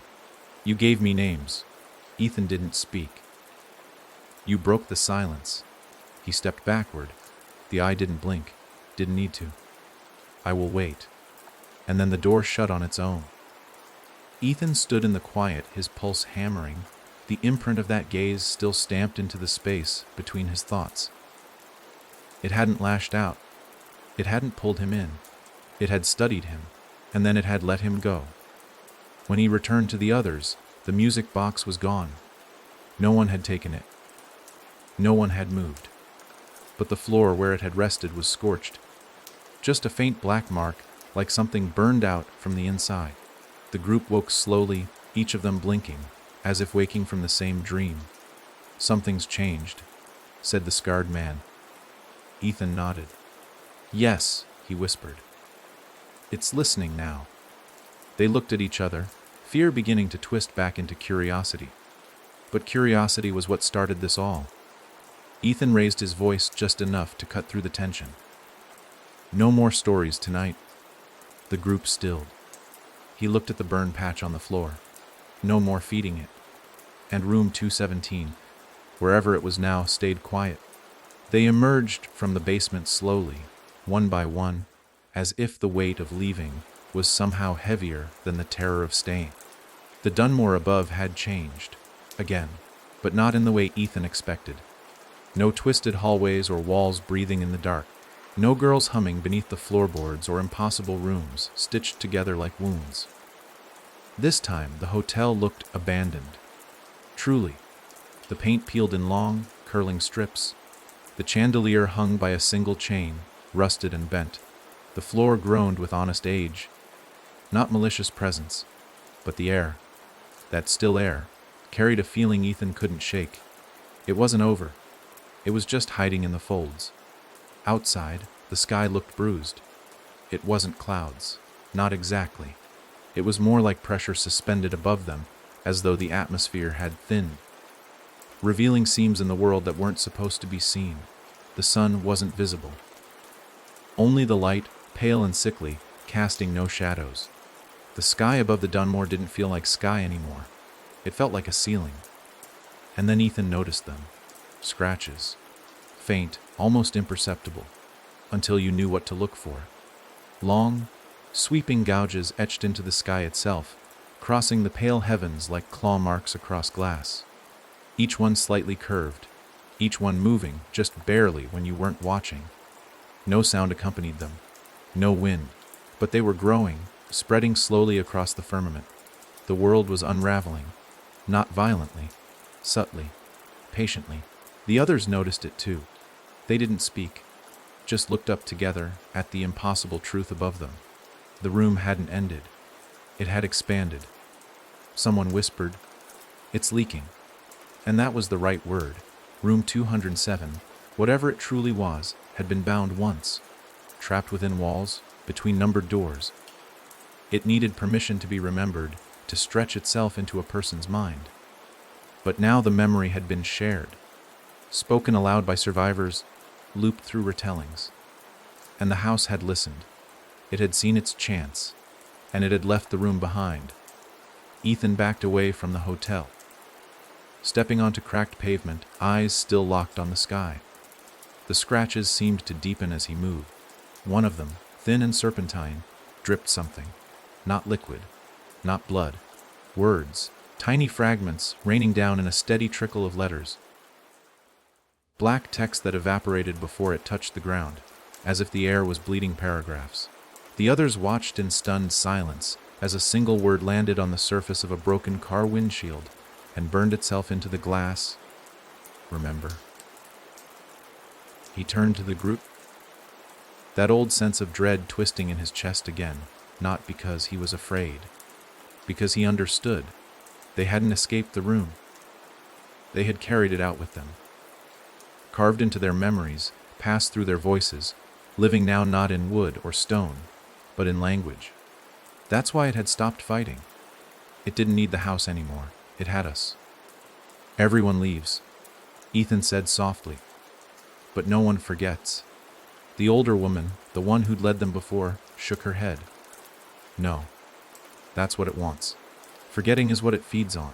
Confusion, half-truths, doubt.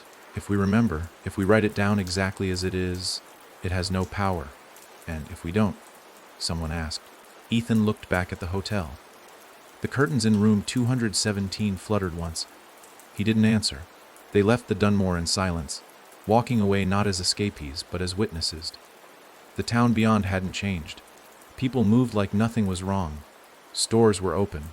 Cars passed. Laughter echoed from a cafe across the square.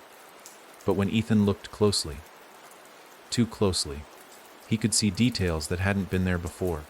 A child drawing in chalk on the sidewalk. One drawing was a door, the number written beside it, 217. A man in a suit reading a newspaper on a bench. The headline, "Historic Hotel May Reopen for Tours." He wasn't reading the article. His eyes were closed. But his lips were moving, as if repeating something under his breath. And above it all, those scratches in the sky. Still growing, still reaching. Back at his apartment, Ethan sat at his desk, the notebook in front of him. Pages blank. He didn't know what to write anymore. He didn't want to trap the room again. He didn't want to forget it either. He wanted to warn someone. To make it plain, unchangeable. But the room had learned. It was smart now. It had seen what words could do. And it had left something behind for him. On his desk, where he had left nothing before, sat a single object. The music box, still, silent, but now the lid was open, and inside, instead of the ballerina that once turned slowly to a broken tune, was a mirror, and in it Ethan didn't see himself. He saw the next person, already looking in, already curious, already doomed. Ethan didn't recognize the person in the mirror, not completely. The figure reflected in the open music box wasn't some ghoulish monster or warped vision of himself like before. No stitched eyes, no skin like wet paper. Just a man, ordinary, mid-30s, wearing a windbreaker, earbuds in, standing in what looked like the lobby of the Dunmore Hotel. But it wasn't real time. This was a frozen image, a moment caught mid-breath. The man was reaching for the guest book, pen in hand. A slight frown on his face, like he couldn't remember why he came but felt like he belonged there. Ethan leaned in. The image in the mirror twitched. Just a flicker, like the man inside had noticed. A tiny shift of the eyes. Not a trick of reflection. Not a coincidence. It was looking back. Ethan slammed the music box shut. For a long moment, he just sat there, hand on the lid, chest heaving. His apartment felt too small now. The walls too close. The light too still. He hadn't turned on the TV in days. Hadn't looked at his phone. Didn't know if it was morning or night. He only knew that something had changed. Not just out there. In him. The music box had shown him a stranger. But he'd felt the pull. The way the moment cracked like a seam when you stared too long. The way a name teetered on the edge of being spoken. That was the room's new trick. It didn't need to reach through doors anymore. It just needed to remind you. He opened his laptop. He didn't check email, didn't visit any websites. He opened a blank document. No title, no structure, just a page. He began to write, not a story, not a warning, a transcript, everything, every detail. The layout of the Dunmore, the feel of the hallway, the smell of mildew and scorched air in room 217, the girl, the typewriter, the eye, the scratching in the sky. The way names disappeared when you stopped thinking about them too long. He didn't dramatize, didn't sensationalize. He wrote it like he was afraid of forgetting it mid-sentence, like it was already fading. Because it was. He paused halfway through a paragraph and realized he couldn't remember the old woman's name. The one from the basement. She'd told him. Twice, but now it was gone. Replaced by a blur, like a paragraph rewritten and never saved. He scrolled back, checked his earlier notes. Blank. That's when it hit him. The room wasn't just waiting for someone to tell its story. It was editing. It was inside his memory now, deleting as it pleased. It was cutting the scenes it didn't like. He pushed away from the desk and stumbled into the bathroom, gripping the sink like it was the only stable thing left in the world. His face looked normal. No blood. No black eyes. But he couldn't remember what shirt he wore yesterday, or what he ate, or if he'd eaten. Something behind his reflection shifted. He turned quickly. Nothing there, but the mirror now had a crack. A hairline fracture just over his left eye. Not in the glass, in the image. He ran back to the laptop and scrolled to the bottom of the document. The cursor blinked patiently, waiting for him to keep going. But every new sentence he typed began to change. Not auto-corrected. Rewritten. His sentence, I saw the man in the music box, and he looked afraid. It shifted. I saw the man in the music box, and he smiled when he saw me. He typed again, the girl under the bed never left that house. It became, the girl under the bed waits in yours now. The story was no longer his. He closed the laptop. Didn't bother to save. It wouldn't matter. It was already being written somewhere else. He stood up and turned around, and froze, because on his wall, above the light switch, was a signature, etched faintly into the paint. Carved, not written, his name, Ethan Sorrell. Not handwritten. Not by him. And beneath it, in smaller letters, signed in. Just like the guest book at the Dunmore. Just like all the others. He wasn't home. Not really, he was still inside, not the hotel, the story. Room 217 had followed him back. Not as a place, not as a voice, as a narrative. As a thing told too many times. Whispered on late-night forums. Posted in comment sections. Shared as fiction. Consumed and forgotten, until it wasn't. And the more people read it, the more real it became. The scratches in the sky weren't scars anymore. They were punctuation. The world was being rewritten, one reader at a time, and someone, somewhere, was turning the next page. By morning, if it was morning, Ethan no longer trusted anything with pages. Not books, not notebooks, not screens. The words were changing again, sometimes while he was looking right at them. His own handwriting twisted mid-sentence. This turned into a was. A name that should have been there became a line of ellipses. And most disturbing of all, whole chunks of text would vanish the moment he blinked. He tried writing on mirrors, scribbling messages in soap, thinking maybe reflection could hold on to truth better than ink. But even those phrases faded before his eyes, the glass steaming over without a heat source, the letters sliding off like they were ashamed to be seen. The apartment was no longer his. Not really. It had become too quiet, too still, like it was waiting for someone else to give it purpose. He swore he could hear paper rustling in the walls at night, like something with fingers made of ink was turning pages just behind the drywall. It never got louder. It never stopped. It just kept going, as if the story was unfolding inside the bones of the building. He started to itch. At first it was just his arms, then his chest, his back, like something was crawling under his skin. Not a bug, not a parasite, but something smaller. Words. It was insane, but it was the only thing that made sense. When he scratched too hard and broke the skin, he swore he saw black beneath the red. Not blood. Not quite. Something thinner. Glossier. Printed. He stood shirtless in front of the mirror and used a box cutter to scrape shallow lines along his ribcage, not deep enough to truly harm, just enough to see. And there it was. Letters.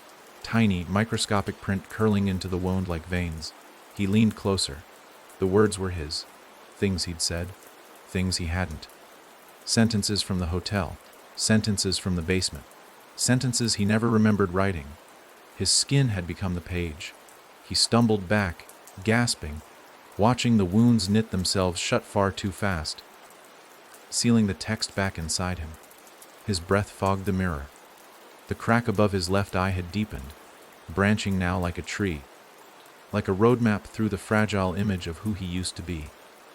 That night, he didn't sleep. He stood in the corner of his living room, watching the door. Not because he expected anyone to enter, but because he knew something would want to leave. There was a pressure behind it, not physical, but narrative. As though a scene were being written just on the other side, and all it needed was a reader to bring it through. Around midnight, the power flickered. The lights didn't go out. They froze, caught in a frame, buzzing faintly, stuck between on and off. The shadows in the room stopped moving, and a voice whispered, low and plain, from nowhere at all, "You're out of pages." Ethan turned in a slow circle. Nothing, just stillness. And then came the smell. Not smoke, not rot. Paper. Old, sun-dried pages. That distinct scent of yellowed pulp and brittle spines. It filled the air, growing heavier with each breath, until it felt like he was choking on someone else's memoir. He fell to his knees, coughing, his throat dry, hands shaking.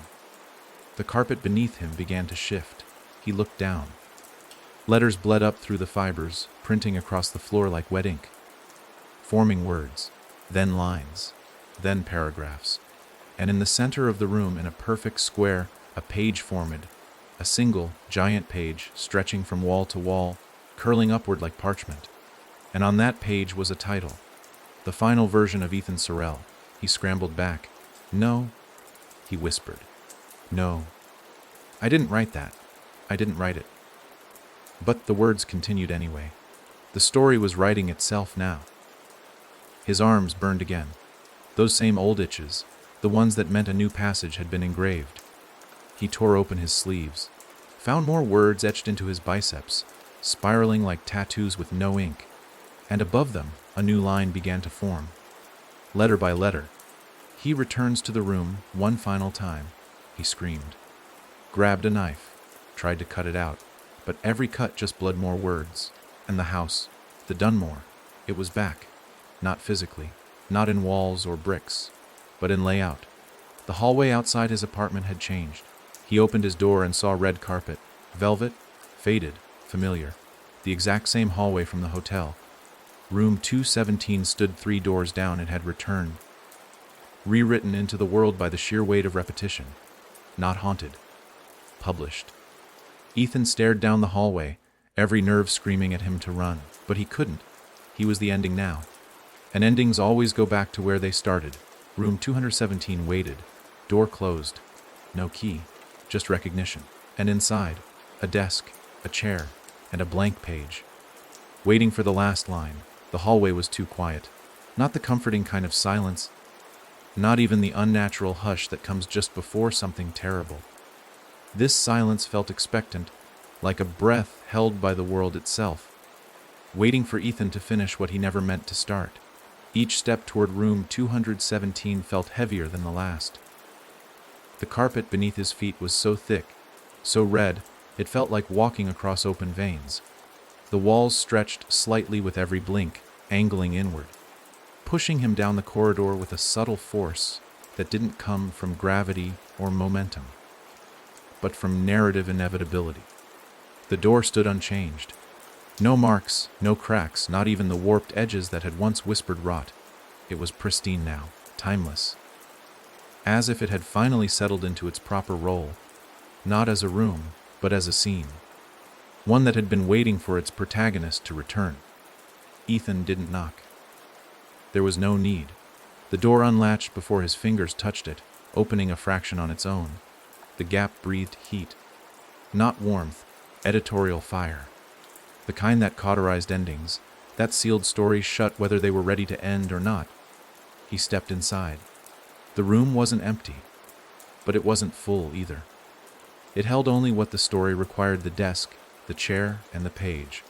The desk was small. Not the grand wooden monument from the basement. This one was simple. Old. Familiar, the kind of desk you'd find in a childhood bedroom. It smelled faintly of pencil shavings and forgotten dreams. The chair creaked softly as he sat.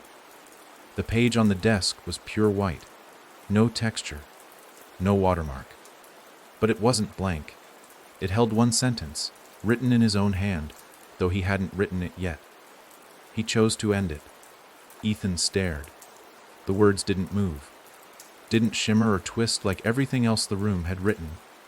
They were true. Or they could be, if he accepted them. His hands shook. The words etched into his arms still burned faintly beneath the skin. Reminders of all the edits the room had made to his story.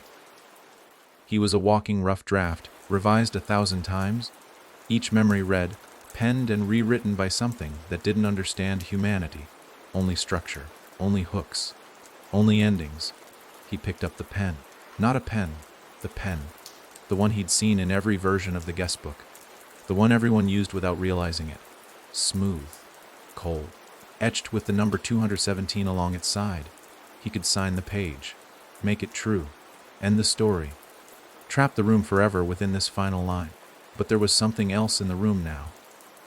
A mirror, small, nailed to the back of the door, and in it he didn't see himself. He saw everyone else. The boy from the music box, the woman with the missing name, the man with stitched lips. The reflection flickered through each of them like a slideshow of people who'd reached this same desk, this same moment. Some had signed, some had walked away. None of them escaped unchanged. His reflection settled back into his own shape. But now, behind him, stood a shadow. Not looming, not monstrous. It looked like his outline, just slightly misaligned. A version of himself a fraction too late, a fraction too early. Not a ghost. Not a memory. A possibility, it whispered. You already wrote the ending. You're just catching up to it. Ethan dropped the pen. No, he said aloud. The word echoed. The shadow smiled. Then I will. It stepped forward, and Ethan knew if he didn't finish it, the story would find someone else to do it for him. Not out of vengeance, not out of cruelty, but because stories need endings. He stared down at the line again. He chose to end it, and below it, the page pulsed once. An invitation, not a demand. He took the pen again, but this time he didn't sign. He crossed out the sentence and wrote a new one. He refused the ending they gave him. The room shuddered. The mirror cracked. The desk groaned like wood twisting under weight it was never meant to bear. And somewhere behind the walls, the sound of 1,000 typewriters stopped. Not a crash, not a scream, just nothing. The absence of authorship. The pen in his hand snapped. The ink spilled across the page like blood, but the sentence remained. Clear, final. Ethan stood. The mirror's last shard showed only his eyes, tired, cracked with memory, but his. Room 217 had written everyone else, but Ethan had edited it back, and now the story was broken, not ended. Just off script, and for the first time in what felt like forever, there was no next line. The silence didn't feel victorious. It felt wrong. Not because the room screamed in protest, or the walls bled black ink, or the pages in Ethan's skin tore themselves open. No, none of that happened. And that was the worst part, the stillness that followed his final sentence. The sentence he had chosen wasn't peace. It was confusion, hesitation.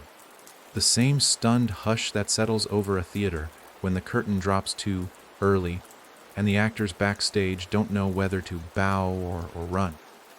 Ethan stood in the middle of room 217, the desk behind him, the shattered mirror crumbling at his feet. The air was thick with expectancy, but nothing moved. No shadow lunged. No music box sang. The room was waiting for something it couldn't name, for a cue that didn't come. He turned toward the door. It hadn't vanished. It was still there. Wooden, plain, closed. But it no longer pulsed with that eerie, patient awareness. It looked like a door again. Just a door. He walked to it slowly, each step echoing louder than it should have in such a small space.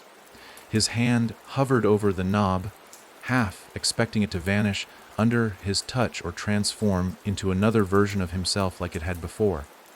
But it didn't. The metal was cool, solid, real. He twisted. The latch clicked, the door opened, and there was nothing. Not darkness, not light, just blankness. A vast, white emptiness that stretched infinitely in all directions. No texture, no sound, no time. It was the unwritten space, the gutter between panels, the silence between beats. The place before a story is told. And the room. This thing that had tried to devour him through fiction, through memory, through repetition, suddenly felt very, very small. He looked back. Room 217 had started to rot, not in a haunted, spectral way, but in the way forgotten places do. The wallpaper browned at the edges. The floorboards sagged. The mirror dissolved into dust. The desk splintered under its own weight, the page curling at the corners. No music box, no typewriter, no girl, no I. Just a dying set, the lights off, the script abandoned. Ethan stepped into the blank. The whiteness didn't burn or blind or swallow. It simply was. And as he walked, his footsteps didn't echo. They didn't disturb. They didn't even mark the space. It was like walking through possibility itself, pure, undirected, unused. But that was the point. There was nothing here yet, because he hadn't told it what to be. That's what the room had never wanted him to know. That the story only had power because it had been read, believed, fed. The pen wasn't cursed. The typewriter wasn't haunted. The music box wasn't evil. He had been the author. And now? Now he was somewhere beyond the outline. He walked until he found a chair, familiar in shape but newly formed. It wasn't placed. It was available. Waiting. He sat. No desk. No page. Just thought. He closed his eyes and whispered a sentence aloud, soft and low, meant for no one but the space around him. There was once a room that tried to trap a man with his own story. The air rippled. A wall formed. Faint. Faded. But he chose to remember it instead of fearing it. A window blinked into place. And in doing so, he rewrote the ending. Light poured in. He smiled, not because it was over, but because he finally understood. The power was never in the fear. It was in the choice. The page hadn't closed. It was his now. The light didn't come from above or around. It came from within. As Ethan sat in the chair, words rising in his chest like breath held too long, the blank world around him began to stitch itself together. Not through magic, but memory. Real memory. Not the rewrites room 217 had forced into his body, not the false scenes it had constructed to trap him in fear. These were fragments he knew were his. The hiss of summer grass under his bike tires, his mother humming in the kitchen, the metallic clink of his father's keys on the counter every night at 6:03. Simple, unremarkable things. The kind of memories a haunted place couldn't fabricate, because they weren't loud enough to draw fear. They were quiet enough to be real. And with every thread of truth that returned to him, the walls of that vast, white world began to shape. Not like the Dunmore, but like a place Ethan had never seen and somehow always known. A study without a ceiling. A house without doors. Just spaces meant to hold meaning, not direct it. He stood, cautiously, half expecting the floor to give way or the old tricks to resume. The eye in the mirror, the girl beneath the tub, the shifting voices in the walls. But there was none of that. Only a soft hum, like a frequency tuned just beyond hearing. It was the silence of nothing watching. No reader, no audience, no narrative pressure. Just freedom. And then he heard it, the first whisper. It didn't come from a corner or behind him. It came from beneath, so faint it could have been imagined. But Ethan had heard the difference. He knew the sound of fiction when it tried to be real, and this whisper was remembered, not invented. He crouched, placing his palm on the smooth surface of the floor. There it was again, a word, dragged from the depths of something not dead, but buried. Ethan, he tensed. The voice wasn't malicious. It wasn't even urgent. It was hungry. Not for him, for the story. Room 217 hadn't been defeated. It had been disconnected, exiled. But something still moved within its root system, deeper than narrative, deeper than fear. Something still alive in the soil of silence. It wanted back in, and the cost would be simple: a page. Just one, a single blank sheet, willingly offered, would let it begin again. Not with Ethan, but with someone else, a neighbor, a stranger, anyone who would open the book and ask, "What's this about?" He stood and spoke aloud, not to the room, but to himself. "You can't have it. Not this time." But even as he said it, the floor beneath him began to warm. He looked down. The surface had started to curl, like paper exposed to a flame. And rising from it was a shape, a small, leather-bound object, the music box. Its lid stayed closed. No tune played. But etched across the top now, in sharp, fresh script, were 4 words, Tha Stuar Envar Ends. Ethan didn't touch it. He stepped back. But the box followed, dragging its shadow like a leash. The story wanted to be told again, not by force, not by scream, but by invitation. All it needed was a hand to lift the lid, to let the first note play, to remind someone of a room that shouldn't exist. And for the first time, Ethan understood the trap wasn't just in the telling. It was in the retelling, in the temptation to pass it on, to make someone else believe it because that belief shared the weight. And that was how it grew. He looked to the edge of the blank space, where structure had begun to form. Stairs leading to nowhere, windows that opened to stars, a world still his, still unshaped. He took the music box and set it down in a corner, far from the chair, far from the words. Then, with slow and certain hands, he began to build something new. A room with no door, a story with no audience, a memory that would never be spoken aloud. And as the old box sat in silence, untouched and unwoven, Ethan did the one thing the room had never expected. He stopped writing. The world Ethan shaped didn't grow like a tree or a city. It folded. Like paper creased 1,000 times, bending in upon itself, layering memory over space until it no longer mattered what was real and what was remembered.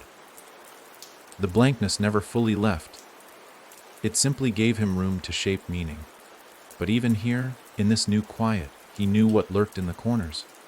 The story wasn't dead. It never could be. Stories don't die. They lie dormant, waiting for the conditions to return. An open ear, a curious reader, a late night question asked in jest. So Ethan built carefully. Not walls, not defenses, barriers of silence. Places where no names could be spoken. Rooms that refused to echo. A house of memory with no mirrors, no music, and no pages left open. In his new place, every door was locked from both sides. The architecture didn't shift. The air didn't hum. And no matter how long he sat in the stillness, the old voice did not return. But the pull remained. Not toward fear, toward continuation. The constant itch in the back of his skull that said, "Tell someone, just one person. One soul to carry the burden of knowledge, to keep the memory alive, to witness." And that's what it fed on. Not belief, not even fear, but witnessing. The second someone else knew the truth, the story would split open again. The box would hum. The key would appear in a hallway that hadn't existed 5 minutes ago. And the room would smile. So Ethan made a plan. He didn't want to destroy the story. He couldn't. It was too deep now. Woven into the folds of language, the architecture of curiosity. But maybe he could bury it where no one would ever want to look. He walked to the far edge of the space he'd built, where gravity wavered and light bent sideways. There, at the very corner of creation, he dug, not with hands, but with memory. The same way the room had pulled him into itself through his past, he now turned the mechanism backward. He remembered the last time he was truly happy. The last time he existed without the weight of narrative. And into that place, he stuffed the story. He pushed it deep into the roots of a moment, so unremarkable it could never be mistaken for fiction. A Thursday afternoon in October, the scent of cut grass, a lukewarm soda, and a breeze that smelled like dust. He buried the box inside that memory and closed it behind a name no one used anymore. And just like that, the scratching stopped. The whisper ceased. For the first time in what felt like lifetimes, Ethan heard nothing. Not silence, absence. The story was gone, or as gone as it could ever be. But that didn't mean the work was finished.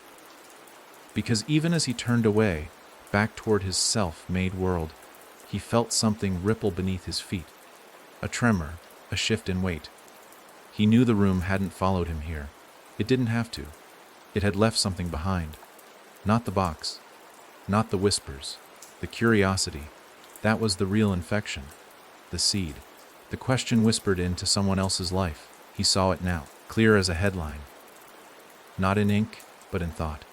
Someone somewhere would ask, "Have you heard about room 217?" And that would be enough. Because stories don't need doors. They only need listeners. And listeners are everywhere. It started as a breath on the back of Ethan's neck. Not warm, not cold, just there. A subtle pressure that never pressed, a presence that never moved. He didn't turn around. He didn't have to. He knew the air hadn't stirred by accident. Something had shifted. Not in the room. He had locked that part of existence, tight behind his constructed walls. But in the quiet space between thoughts, the space where doubt lives, the listener had arrived. It didn't knock. It didn't speak. It waited. It had no body, no outline, no shadow to track against the white silence. But its attention filled the room like smoke, slow, creeping, undeniable. And Ethan knew what it was, even without ever seeing it. The listener had been with him since the beginning, sitting quietly at the edge of every story, sipping from the pause between paragraphs, feeding on the unsaid. The room was a place. The story was a trap. But the listener was the echo, the consequence of too many people knowing the same thing at once. Ethan turned slowly, not with fear, with fatigue. "I didn't speak it," he said aloud. "I didn't pass it on." The listener gave no answer. It never would. That wasn't its purpose. It wasn't the voice. It was the audience. The silent, hungering crowd behind every dark tale whispered late at night. And it didn't care how careful Ethan had been, how tightly he'd locked the doors. Because the moment he shaped the memory, even to bury it, he'd created a story of a story. And stories like that never vanish. They fracture. "I buried the room," Ethan muttered. "It can't reach me here." And still the listener waited. It didn't need to reach him, because it already had. That was the trick. The room wasn't coming back. It had already done its job. Ethan had carried it too long, shaped too much of his life around escaping it, silencing it, fighting it. Every action had become its dialogue. Every silence, its punctuation. He hadn't escaped the story. He had become part of it, and the listener had come to collect. Not him. His absence. Ethan felt it draining. Piece by piece. The certainty, the edge of his memories, the weight of his decisions. Not like someone stealing his soul. Like someone slowly closing a book mid-sentence and replacing it on a shelf no one visits anymore. That's what the listener did. It shelved endings, archived them, preserved the concept of fear without needing to relive the horror. And as Ethan stood in his imagined room, surrounded by silence, he realized what was happening. He wasn't being erased. He was being filed away, like a cautionary tale, a chapter no one finished. A voice that once said, "Don't go in there." The world he built began to fade, not crumble, not explode, just lose relevance. Like the set of a play when the audience forgets the title. His hands became translucent, his voice a footnote to his own thoughts. He was being rewritten into quiet, and the listener, it remained, waiting for someone else, not to tell the story, to remember it wrong, to say, "I think there was this guy, something about a hotel room. 217 maybe." That would be enough. The room would stitch itself back together.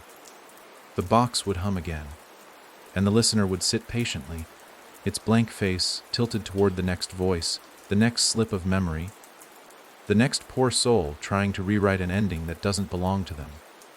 Ethan, half faded now, smiled with what little of himself remained. He was never the room, he whispered, barely audible, and somewhere, far from that white silence, far from the buried story and the locked pages and the fading man, a child turned to their friend at a sleepover and asked, "Hey, have you ever heard about that haunted hotel room?" And the listener leaned in. The child's voice wasn't curious. It was casual. A throwaway line between ghost stories and soda cans, dropped like candy on the floor, forgotten before it hit the air. But the listener doesn't care about tone. It doesn't care about intent. It only cares that the words were said.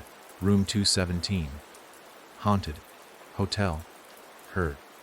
Those are keys, not questions. And keys once turned unlock more than doors. The room didn't reappear all at once. It dripped back into the world. A missing button on a coat. A hallway that stretched too far in a school built on straight lines. A name scratched in a bathroom mirror that no one remembers writing. The child, her name was Ellie, didn't notice anything at first.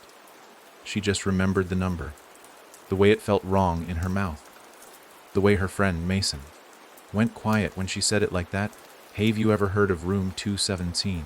Not in fear, not in recognition, just that silence, that pause. That's how the room starts. It never barges in. It gets invited. At first, things simply felt off. Her reflection lagged in the hallway mirror one morning. Just a step, nothing major. Her backpack zipper always stuck halfway, no matter how many times her mom fixed it. And there was the dog. Rex, a calm, heavy mutt who suddenly refused to enter Ellie's room, whining at the threshold like the floorboards hissed. But kids notice things in ways adults don't. They don't reason it out. They feel it. And Ellie, despite her bravado, began to sleep with her door cracked open again. Began leaving the hall light on. Began telling herself bedtime stories to fill the silence. One night, she found the note. Just a scrap, folded tightly, stuck inside her math book. Not written in her handwriting, or anyone else's. The letters were too straight, too printed. It said, "What's your room number?" She lived in 3B. Apartment building, nothing special. Shared walls, creaky plumbing, smells of old soup and cleaner. But after she found the note, the number started to follow her. 3B on the bathroom tile. 3B whispered by the radio when no station was playing. 3B chalked faintly on the sidewalk outside in handwriting she didn't remember using. She told Mason. He laughed. Called it creepy, then went pale when she said the number out loud again. "Don't," he muttered. "Don't say it. It's not just a number." "What is it then?" she asked. "It's a question. And if you answer it, something asks back." He wouldn't explain. That night, Ellie tried not to think about it. But the quiet pressed in. The walls of 3B felt closer. The sound of her clock ticking was louder than usual. And at midnight, exactly, her phone vibrated once. No sound. Just one message on the lock screen, though no app claimed it. "What's your room number?" She dropped the phone. Didn't pick it up again. But the question didn't vanish. She heard it in the kitchen faucet, saw it in the soap bubbles in the sink, a line of digits circling the drain over and over: 3B, 3B, 3B. And then the hallway changed. Not dramatically, just enough. A new door appeared halfway down, between her unit and the stairwell. She'd never seen it before.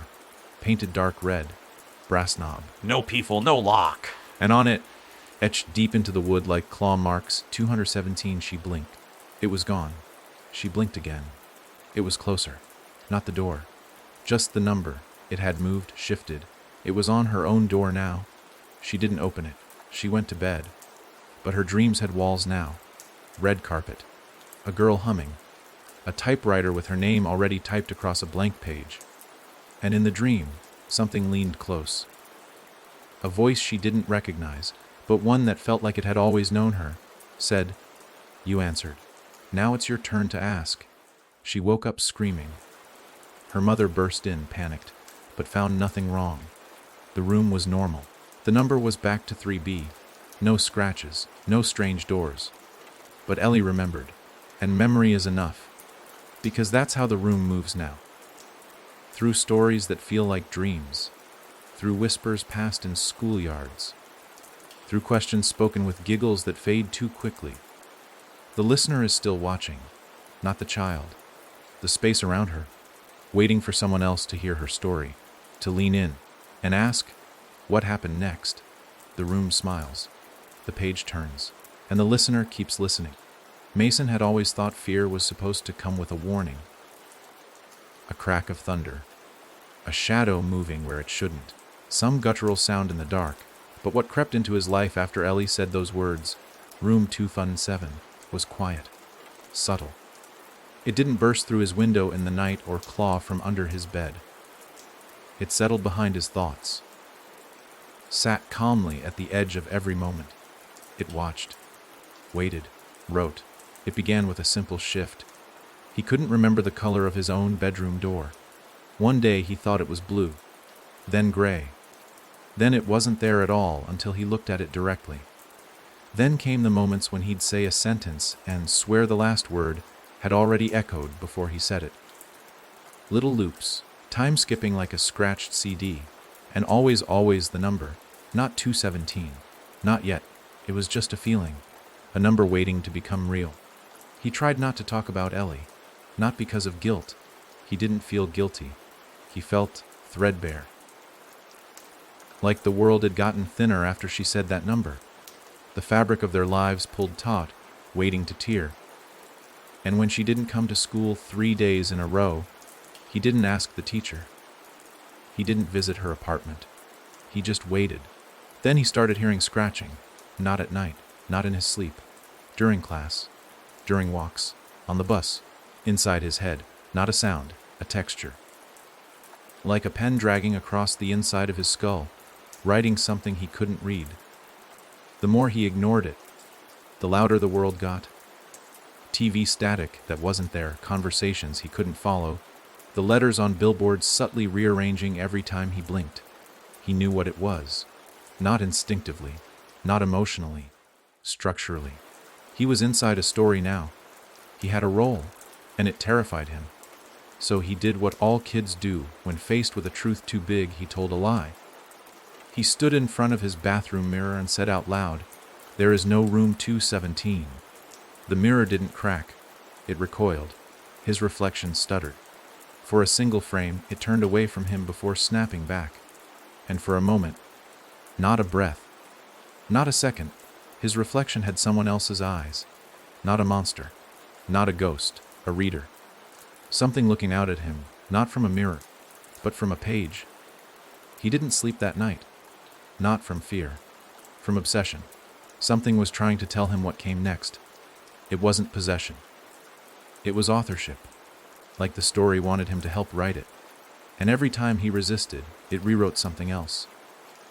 His mother's voice changed. His bike's tires warped into impossible shapes. The cat that usually hissed at him now followed him with two intelligent eyes, like it knew the ending. Then came the final note, folded on his pillow, handwritten. Asked the question, "Mason, You've already heard the answer. He didn't touch it. He didn't have to. He knew what it meant. It wasn't asking if he would speak it. It was saying he already had. Somewhere. Somehow. And that was how it spread now. Through slips. Through forgetfulness. Through someone like Ellie saying it too loud. And someone like him hearing it just enough. He pressed his palms to his ears, shut his eyes tight, whispered to himself that he was awake, that it wasn't real, that he could end it by not participating. But the story had matured. It didn't need direct narration anymore. It needed acknowledgement. He opened his eyes. There was a door where his closet used to be. Black handle. No number. Until he blinked, and blinked again, and blinked one more time. 217. He didn't open it. He sat down in front of it, and waited. He figured if he didn't walk through, maybe nothing would happen. But that's not how stories work. Doors don't need to be opened when they've already been understood. The scratching returned. Now clearer, a pen on paper. A page turning, and a question written somewhere just outside reality. In ink that smelled like smoke and memory. What will he say next? And Mason, already halfway fictional, answered in a whisper only the listener heard. I'm ready. Mason didn't move. Not at first. He thought stillness might protect him. That if he didn't act like a character, the story wouldn't notice he was in it. But stillness is its own kind of dialogue. It says, I'm waiting. And the room, the listener, the story itself, they love that. Because if you're waiting, then you're expecting. And expectation is the same as consent in the world of stories. The door with 217 on it didn't rattle. It didn't open a sliver. It just stayed. Present. Patient. Its surface was matte black now, as if it had absorbed every bit of light in the room. No frame. No knob anymore. Just a number, slowly blinking, like a cursor waiting for input. And Mason knew. Deep down, in that wordless part of himself where the lie he told in the mirror still burned, that this wasn't about Ellie anymore. It wasn't about what she'd said or what he'd heard. This was about what he would do next. Behind him, his room began to change. It didn't creak or shift like a haunted house in a movie. No dramatic groans or rattling windows. It just rewrote. His dresser became a table. His bed turned into a red velvet couch. The wallpaper, once dull and covered in childish stickers, now pulsed with faint floral patterns, the kind found in old hotels that haven't hosted guests in decades. The carpet grew thicker beneath his feet. Sticky somehow, familiar. He was already inside. That's what the door had meant. It wasn't leading him into room 217. It was revealing that he had never left. That's when he noticed the paper. A small notebook on the floor, resting against the now numberless black door. The cover was cracked leather, etched with the faint outline of a keyhole. He picked it up, heart beating louder than any noise in the room, and opened to the first page. There was a title, The Boy Who Refused to Be Fiction. He flipped the page, and saw his own words, his conversation with Ellie, his reflection glitching, the missing color of the door. It was all there, laid out in clean, orderly prose. But then, new entries. Pages he hadn't lived yet. Lines of dialogue he hadn't spoken. Events that hadn't happened yet. He skimmed quickly, hands trembling. Then he stopped. Mid-page, a sentence stared back at him, and when Mason realized he had no choice, he opened the door anyway. No, he whispered. The text remained. He flipped the page, and the door welcomed him home. He slammed the notebook shut. The room responded. The couch behind him sighed. The carpet curled. The walls pulsed softly like lungs. Not threatening, accepting. He wasn't being forced. He was being invited. That was the most dangerous part. He could say no. He could throw the notebook into the wall, tear the pages, scream until his throat burned, but nothing would resist him. The room wouldn't stop him. The listener wouldn't punish him, because it didn't need to. It had already written the ending. The story didn't care how he felt. It only needed the moment to happen, And Mason, for all his hesitation, knew one thing with absolute clarity: if he didn't control how that moment unfolded, someone, or something, else would. So he stood. The door was smooth under his palm, like old paper, like unwritten chapters. He took a deep breath, not of fear, of ownership. Then, without a word, he stepped through. There was no burst of light, no plunging darkness, no shift in gravity, just a page turning, and a new sentence beginning to write itself behind him. Hay entered willingly, and what he found was waiting to be remembered. But before the story could continue, something interrupted. Him. Mason spoke, loud enough to echo off walls that didn't exist. "I'm not your character." The sentence on the wall froze. He pulled the notebook from his pocket and began writing his own line. But what if the boy started writing back? The room pulsed. The floor cracked. The number 217 flickered like a dying bulb. And far, far away, the listener shifted for the first time in eons. Because the story had just become unpredictable. The sentence didn't disappear, but it faltered. As though the story itself had blinked. Mason could feel it, like a tether going slack, like a puppeteer realizing the strings were tangled and the marionette no longer danced on command. The notebook in his hand trembled, not from some supernatural force, but from tension. Two authors now pulling in opposite directions. One writing from instinct, the other from design, and the story didn't know which hand to follow. The room flickered, not just the light, everything. One moment he was standing in a hallway, the next in a hotel suite, then a school corridor, then a stairwell that spiraled up and down into itself like an Escher drawing built from memory. The story was reaching into every draft it had ever written, trying to find which version of Mason was compliant, trying to make him match. But Mason kept writing, not in full sentences, just words, raw, jagged, truths he'd never spoken aloud. Choice, no, wrong ending, mine. With every stroke, the notebook blotted, not ink, context. Whole paragraphs vanished from the walls. Portraits dissolved. The ever-present hum of the typewriter, once soft and distant, now sputtered like a dying machine. The room was losing its grip, and Mason was beginning to understand the true horror. It was never the ghosts, or the cursed door, or the haunting melodies. It was the script, the pre-written arc. The invisible hand that decided who lived, who lost their mind, who vanished into the margins, and Mason had become the glitch. The story didn't attack. That wasn't its way. It tried to adapt. It showed him his mother, sitting on the edge of his bed, smiling in a way she never had. Behind her, the hall of 3B gleamed like polished marble. A family photo appeared, framed and perfect, with Mason in the center. Older, wiser, whole. The room was rewriting a version where everything made sense, where it ended clean.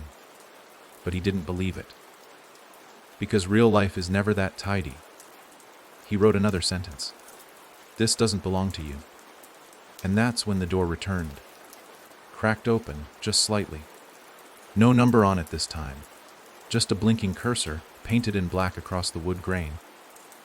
It was offering him authorship again.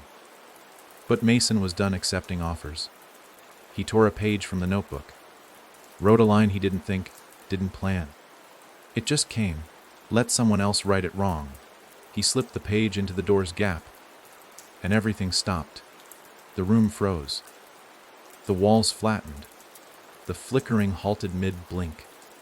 Because the story had just been handed to the reader. And it wasn't ready for that. Mason turned his back to it. Walked away. The notebook, now only half filled, weighed heavy in his hands. It wasn't cursed. It wasn't magic. It was something far more terrifying, unfinished. And that meant anyone could pick it up. He had hacked the structure. Broken the arc. Dislodged the thread of inevitability. But not destroyed it. He couldn't. No one could. Because the story wasn't a place. It wasn't even a presence.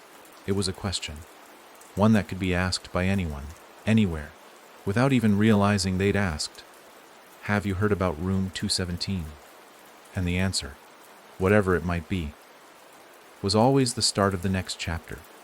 The notebook didn't stay with Mason. That was the last trick it played. One moment it was clutched in his hand, warm, pulsing faintly with the residue of written defiance, and the next it was gone. No flash, no fade, just absence, like it had slipped through a fold in the air and landed elsewhere. Somewhere it could be found, and it was. Miles away, in a dusty lost and found bin at a middle school no one ever remembered naming. A girl named Harper pulled it from between an old winter scarf and a phone case with no screen.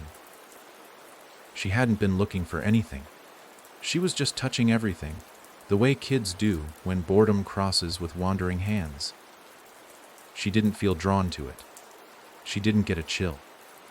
The notebook didn't buzz or bleed or whisper her name. It just was there. So she opened it, and on the first page, she read, "The boy who refused to be fiction." She thought it was weird in a cool way. Not spooky. Not interesting enough to keep, but just odd enough to flip through. The first few pages were filled with scribbles and frantic handwriting that made her squint. The name, Mason, repeated more than once. Then lines about a door, a number, something called the listener. None of it made sense. So she did what most people do when stories feel confusing. She turned to the last page. It was blank, except for a single sentence written in fresh, dark ink that hadn't smudged, even though the page felt decades old. "This is where you start." Harper blinked, closed the book, opened it again. The line was still there. She didn't feel fear, not yet, but she did feel curiosity, and that was enough, because stories don't need belief. They don't even need a willing participant. They just need attention, a glance, a rereading, a second thought on the walk home. A name whispered in a half-sleep, forgotten before breakfast. The next day, she mentioned it to her friend. "I found this weird notebook. Like someone had started a story and then gave up halfway through." "What kind of story?" her friend asked, already more interested than she pretended to be. "I don't know. Something about a hotel room. Number 217, I think." That was it. That was all it took. The air didn't shift. The lights didn't dim. But elsewhere, somewhere between thought and narrative, between expectation and silence, the story moved. Not resurrected, not returned, continued. Because the story had learned. Characters will resist. Some will rewrite. Others will burn the pages. But children tell. They pass it like jokes, like secrets, like dares set at sleepovers. And so the room waited. It didn't appear behind Harper's door. It didn't send visions or dreams. It simply lingered behind her curiosity, quietly adjusting the edges of her world. Her school had a new hallway now. She didn't notice it before, but it had always been there, hadn't it? No one used it much. The lights flickered. One of the doors never opened. A brass plaque above that door had no name, just numbers. Sometimes 215, sometimes 221. But on the day Harper walked by alone, the plaque read 217. She didn't stop, not then. She just walked a little faster. But she remembered, and remembering is where the ink dries. The story didn't need Mason anymore. It had Harper. And tomorrow, maybe, it would have someone else. Because the notebook would move again. It always does. That's how stories survive. Not in grand reveals, but in retellings. In children like Harper saying just enough to open the door a crack, and the listener. The listener is always close, waiting to hear what version comes next. For 3 days, Harper didn't think about the notebook. That was the strange part. She didn't forget it, not entirely. It hovered at the edge of her thoughts like the lyrics to a song she used to love, but hadn't heard in years. A dull itch behind the eyes. A feeling of something important, misplaced just enough to be harmless. She didn't bring it home. She left it in her locker, tucked behind a plastic lunchbox she rarely used. It sat there, unmoving, unglowing, unread. But it was not dormant. Because the story doesn't wait, it accumulates. On the 3rd day, she had a dream. She was in the hallway at school, only it was longer. Too long. It stretched forever in both directions, but her feet wouldn't turn. The lockers were taller, black instead of blue, and all the numbers were wrong. Scrambled digits, backwards symbols, a language she almost recognized. She walked, though she didn't remember choosing to. Her footsteps made no sound. Then came the door, not red, not numbered, just closed. She reached out. Her hand touched cool metal, a knob that pulsed once, gently, like a heartbeat beneath skin. As she turned it, the door didn't open. She did. Her mind flipped like a page, and inside wasn't a room. It was a memory, but not hers. She saw a boy, older than her, maybe 15. Brown hair, tired eyes, holding a notebook that looked exactly like hers. He stood in a stairwell that went nowhere. He wrote without looking at the page, and every word he wrote vanished from the walls around him. The room blinked like it was trying to stay real. She knew his name. Mason. He looked at her, suddenly aware of her dream presence, and said only one thing. Don't write the ending. She woke up gasping, heart racing, sweat drenched but cold. She didn't tell anyone, because saying it aloud would make it real. That's how the story catches you. Not when you're scared, not when you're curious, but when you're unsure. Harper avoided her locker all day. Her legs tensed every time she passed it, like her body already knew the weight it carried. But eventually, curiosity pressed down harder than fear. She opened the door. The notebook was gone. In its place was a folded piece of paper, unlined, centered perfectly, no handwriting, typed, just like the note Ellie had once found. You've already written the first word, and that's when she noticed it. The change. Every time she blinked, the world shifted a hair to the left. Slight differences, locker stickers vanishing, a classmate wearing the wrong shoes, a water fountain that had never worked now dripping steadily.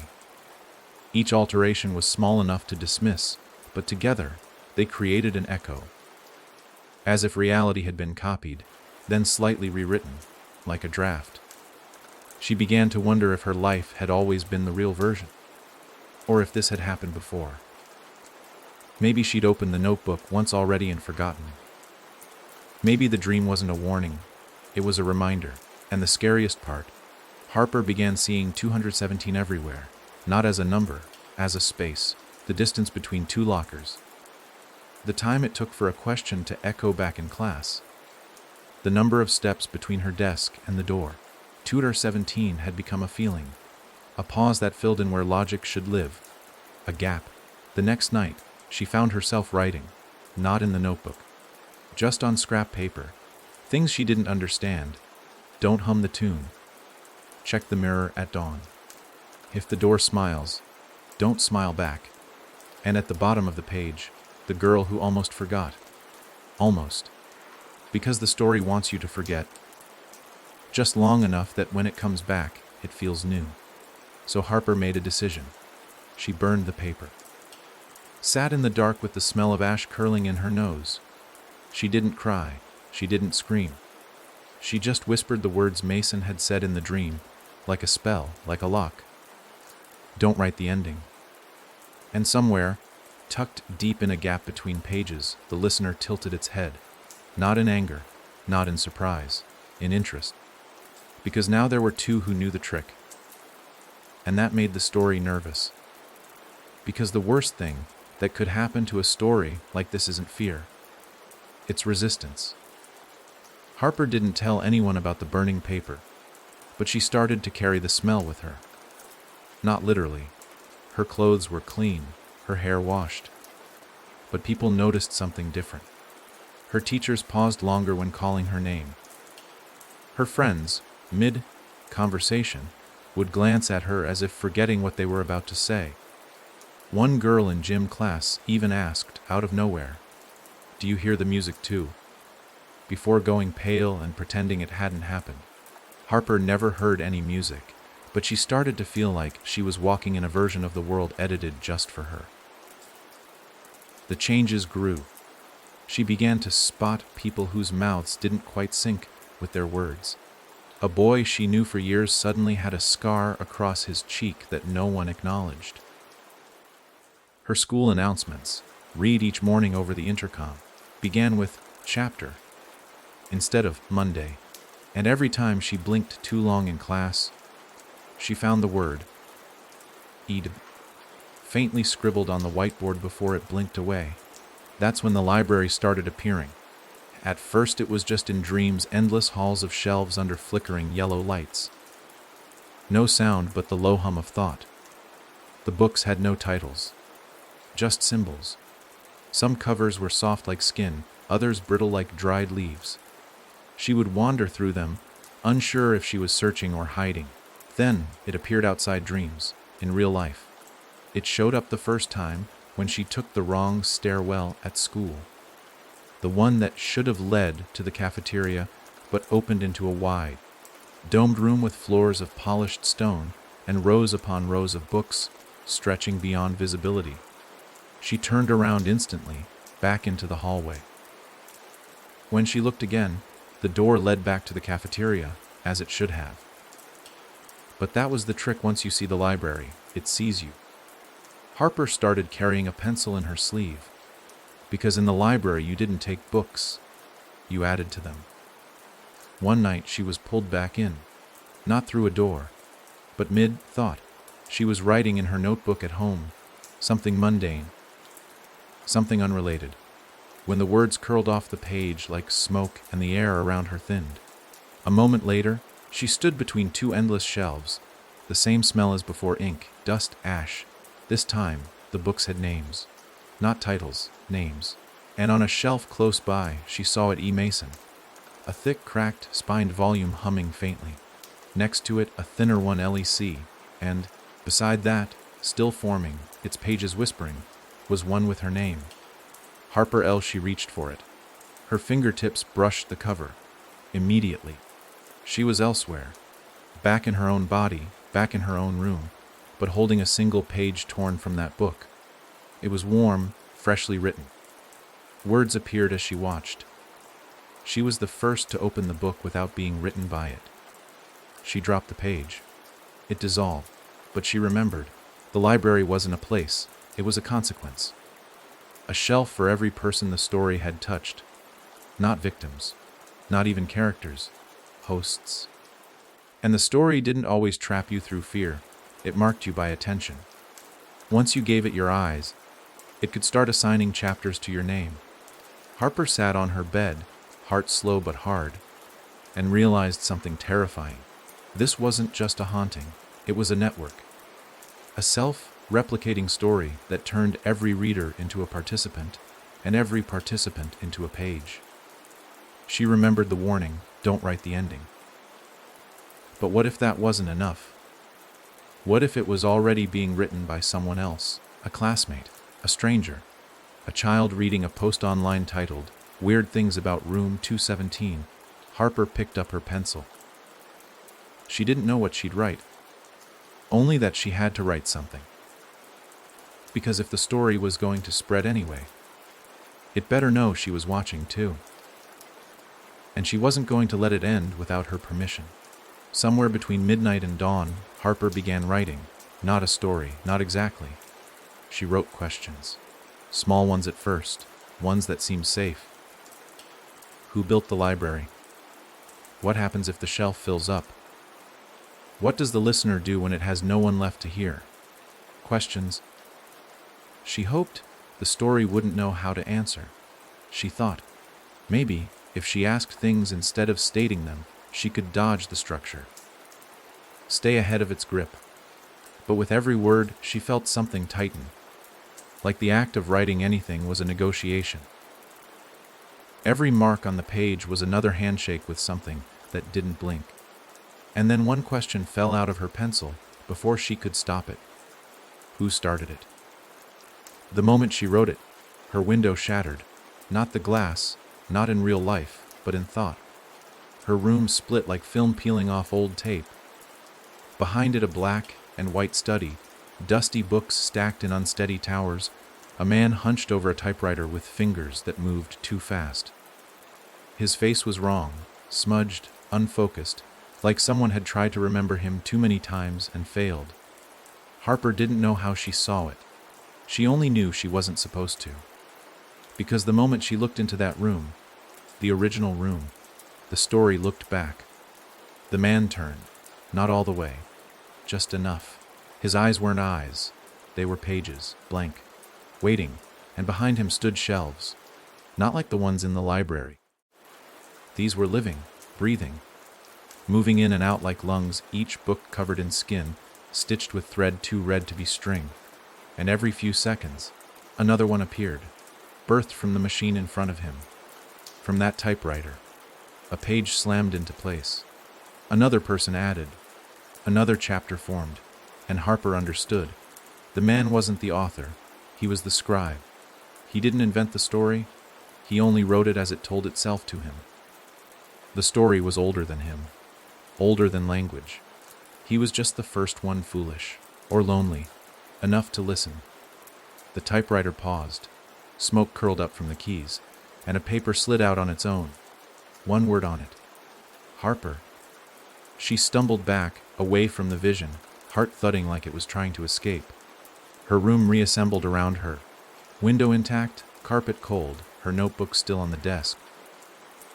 But now it had a message on the front page, written in that same unreadable type.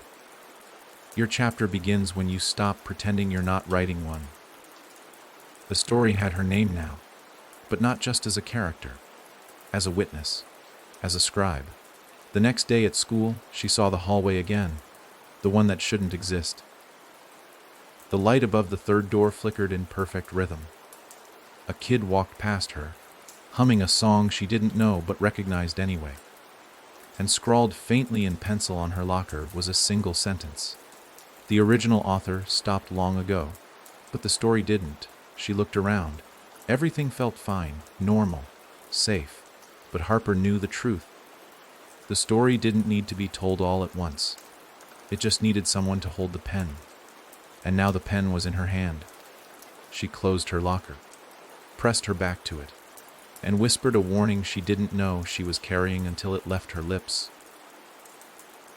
If you ever see the typewriter, look away. Even if it's your name on the page. Somewhere far beneath her feet, in the walls of that impossible library, a new shelf formed. And the story smiled. In a different town, a colder one, with a sky the color of paper soaked in ink, a man named Thomas found the story by accident. He wasn't a child. He didn't stumble onto it in a whisper or pass it in a note behind a locker. He looked for things like this. Old urban legends, forgotten websites, backroom bookstores. His shelves were lined with tales that had no known authors, tales that supposedly vanished after being read. Thomas didn't believe any of it. He called it literary archaeology. His obsession was not with horror, but with authorship, who tells a story, and more importantly, who finishes it. He found the Room 217 thread on a forum that hadn't seen traffic in years. The user who posted it was gone, profile deleted, comments scrubbed, but the text remained, disjointed, vague. Phrases like, the typewriter only writes names it's heard, and the listener doesn't knock. It waits.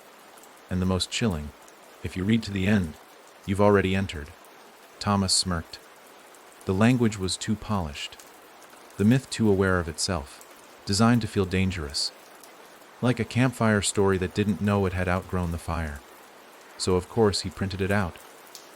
Bound the posts together. Marked up the margins. Cross-referenced similar tales. And then, like any researcher, he read it again. And again, and that's when the anomalies began. At first, it was small. Paragraphs that hadn't been there before. A sentence about the girl who almost forgot, that he didn't remember printing. Then footnotes, actual footnotes, appearing below the page numbers, written in a script he didn't recognize. One line said, Mason tried this already. Another, you are not the first to think you're immune. He dismissed it all. Thought he must have read a different version before, or that the story had seeded his mind so deeply he was inserting details that hadn't existed. But then the dream started. Unlike Harper or Mason, Thomas didn't find himself in a twisting hallway or read lacquered hotel room. His dreams were readings. He'd wake up, drenched in sweat, with a sore throat, from reciting lines out loud. Entire passages he didn't remember writing now flowed from his mouth, word for word. Worse, sometimes the words answered.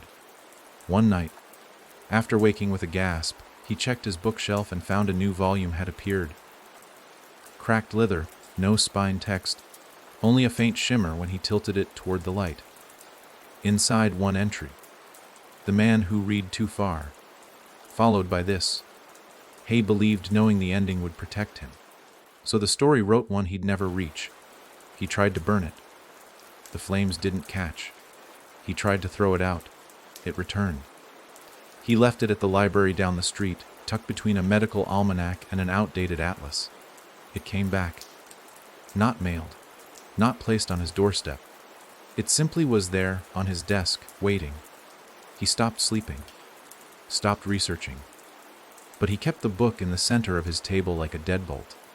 If he could see it, it couldn't surprise him. That was his logic. Until the typewriter appeared. Not physically. Not in his apartment. In the book.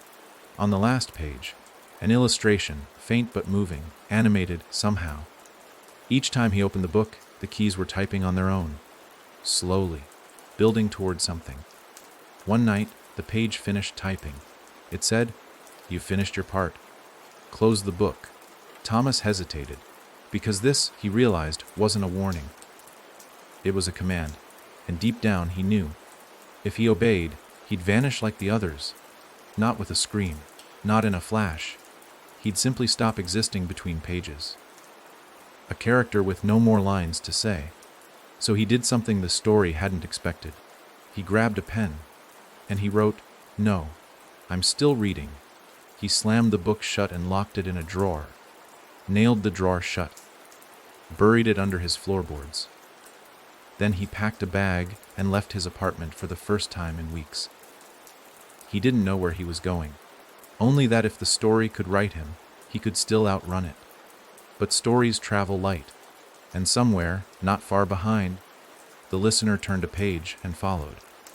By now, the story didn't need to chase. It had evolved beyond simple hauntings and shadows behind doors. It was no longer tethered to one building, one number, one name. It had learned to stretch, to shift, to slip between mediums like breath between words. And that's how it reached Leela, a girl who had never heard of Room 217, never met Harper, Mason, or Thomas. Her only mistake was looking too closely at a page that wasn't meant to be read. She found it, tucked inside a used book from a garage sale. Not an old book, just unwanted. A mystery novel with a cracked spine and pages that had been soaked at some point.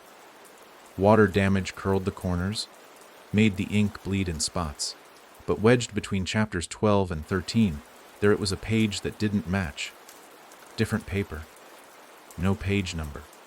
And the text, while centered and printed, seemed off, like the spacing had been measured by hand. It read, "This page wasn't written by anyone. It became." That alone should have scared her. But curiosity is louder than instinct, especially when you don't know what to fear yet. She flipped it over. Blank. Then, without meaning to, she whispered aloud, "What's it for?" And the page answered. Words spilled across the back in fresh, perfect ink. For continuing. Leela jerked back. The book fell from her lap, hitting the floor with a thud. The mystery novel had closed. When she picked it up, the strange page was gone. No tear, no seam, just clean paper as if it had never existed. But that night, her handwriting changed. Slightly, she wrote slower, then faster. Then without thinking. Notes in school carried phrases she didn't remember choosing. The door hums when it listens. Names echo best when whispered at night. Don't skip the 13th stair. At first she thought she was mimicking something she'd seen. Maybe online or in a movie. But the lines were hers. The phrasing familiar. And in the margins of her sketchbook, pages began to write themselves. Faint ink, appearing slowly, as if seeping from the paper itself. She didn't tell anyone. Not because she was afraid. because she didn't know how to explain what she didn't understand yet. Until the night her bedroom window showed a hallway. It had always faced the street. A tree-lined curb, a neighbor's car, the flicker of porch lights. But that night, the glass reflected inward. Not her room, not her reflection. A hallway, long, lit with bulbs that pulsed too slowly. Doors without knobs. Carpet patterned in symbols she somehow recognized. And one door, closed tight, painted deep red. No number. Just that same strange page nailed to it like a placard. Only now, the message had changed. You are being drafted. She shut the blinds, sat on her bed, heart pounding. She didn't sleep, not really, only drifted. Half awake, half elsewhere, until dawn. But when she opened her eyes, the book from the garage sale was back on her desk. She hadn't brought it there. Inside, once again between chapters 12 and 13, was the page. This time, the front read, "To resist, you must write." But beware the story writes back.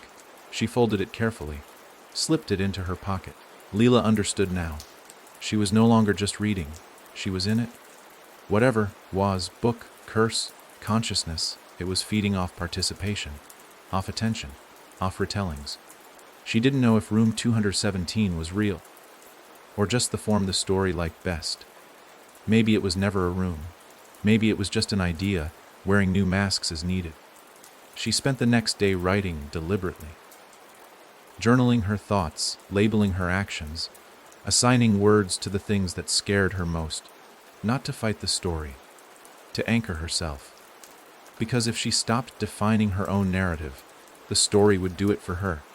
And that's when the final message appeared. Not on the page, but written in steam across her bathroom mirror. The next morning, characters don't leave. They get rewritten. She stared at her reflection, blinked once. Behind her, for a breathless second, the hallway returned, and at the far end, a door with her name on it. Leela avoided mirrors for days. She scribbled over them with sticky notes, draped towels across them, shut her eyes tight when brushing her teeth. Still, every reflective surface seemed to stretch, pulling at the edges of her image, like something was trying to step through from the other side. She focused on writing, her own thoughts in her own words. Short, sharp sentences, unyielding and plain. This is me. This is now. I choose what happens next. But the more she wrote, the more she realized the story didn't fight back with terror. It fought with certainty. Subtle, creeping edits. Her favorite color shifting. A lost memory from childhood replaced by a page she'd never read before. Dreams rewritten with other people's faces. The world outside blurred with the logic of unfinished drafts. At school, a new teacher arrived, and none of the students could remember what the old one looked like. The lunch menu changed midweek, and everyone simply accepted it. At home, her mother repeated stories twice, but in different words.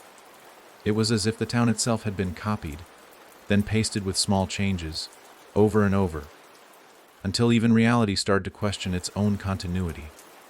That night, Leela found the page again. It was waiting on her pillow, pristine, with new text. You are almost at the center. Choose your ending, or someone else will. She shivered. Didn't sleep. Just wrote, I don't choose anything yet. Over and over, until her hand cramped. At dawn, she walked to her window, hoping for the street, but the trees, the old neighbor's car. But instead, she saw a hallway, the same one from her earlier vision, but closer this time, as if her window now opened directly onto its faded red carpet. The doors along the hall seemed infinite, each one marked with a different name. Some she recognized, Harper, Mason, Ellie Thomas. Others, strangers. Then she noticed the final door, at the far end, larger than the rest, painted in a red so deep it almost looked black. No handle, no keyhole. Instead, across its face, was a list of names, layer upon layer, written in every script imaginable. Names from dreams, from stories, from whispers she'd heard in passing, from people she had never met. And at the bottom, in fresh ink, her own, Leela. The door thumped, once, as if recognizing her attention. Behind it, she heard not a voice, but a chorus. Hundreds of voices. Young, old, angry, frightened, resigned, all whispering the same question in unison. Will you finish us? She stepped back, terrified, heart pounding, clutching the page to her chest. The hallway rippled. The world flickered. For a moment, she felt every version of herself, all the possible endings the story wanted to offer, standing in the corridor, waiting for her to pick one. But she refused. She didn't open the door. She didn't throw away the page. She simply sat and waited. And as the sun rose behind her, the hallway faded from the glass, replaced by her own exhausted reflection. But the door remained, somewhere just out of sight, just out of mind, waiting for her or for the next name. Because the story, by now, had learned the oldest rule of all: you can only trap a character who agrees to the ending. And Leela had decided she would never agree. Days blurred together as Leela held her ground, neither opening the door nor abandoning the page. She existed at the edge of two worlds, one stubbornly normal, filled with pop quizzes and microwave dinners, and the other quivering with possibility, every reflection and silence threatening to become a chapter. The door with every name was always just beyond her vision, humming softly, patient as a predator, polite as a librarian. It never demanded. It never pleaded. It simply waited for her to choose, to become the next ending, the next cautionary tale. But Leela wrote new rules. In every notebook, every scrap of paper she could find, she penned her refusal. I do not consent. I will not be written. This story belongs to itself. Each line became a small act of rebellion, a thread she could tug when the narrative threatened to pull her under. The world kept shifting, quietly testing her resolve. She'd wake some mornings to find her handwriting replaced with someone else's script, or a familiar street renamed, or her mother's eyes a slightly different shade. But she remembered the trick now. If she noticed the edit, she could reject it. The more she insisted on her agency, the less the story could change her. Other names whispered in dreams. Harper, Mason, Ellie, Thomas, even Ethan. Some reached out with warnings, others with gratitude. Each was a chapter, a survivor, a rebel who'd managed to pause the inevitable for a little longer. Leela realized she wasn't alone. Every act of resistance became a fracture in the story's grip, a place where endings leaked out and new beginnings snuck in. The door thumped again one night, gentler now, less an order than an invitation. This time the voices didn't plead. They listened. Tell us how it ends. Leela picked up the page and, with a trembling hand, wrote a single line. It doesn't. The world stilled. The door faded. The chorus of names quieted, replaced by the gentle hush of an unread library, infinite and alive. Leela stood at her window, seeing only the real world outside, messy, imperfect, untouched by the red hallway. In the weeks that followed, her life regained shape. There were no more dreams of doors or mirrors. The story receded, not erased but content to linger, patient as a book on a high shelf. Sometimes, in the silence of early morning, Leela would feel it watching, a soft presence, no longer hunting but hoping, waiting for someone else to read, to wonder, to open the first page. But she had learned the truth: stories never truly end, because there will always be someone willing to listen, someone brave enough to say no, someone clever enough to rewrite the script. The curse wasn't the room, or the door, or even the listener. The curse was the belief that every story needs an ending. And so, with the last of her fear burned away, Leela folded the final page and whispered it aloud. Not for the story, but for herself and all those who came before. I will not finish you. I will not turn the last page. And the story, denied its ending, denied its closure, became something else entirely. A legend. A possibility. A warning passed from voice to voice, never quite landing, never quite closing. A story that refused to end. And for the first time, the listener smiled.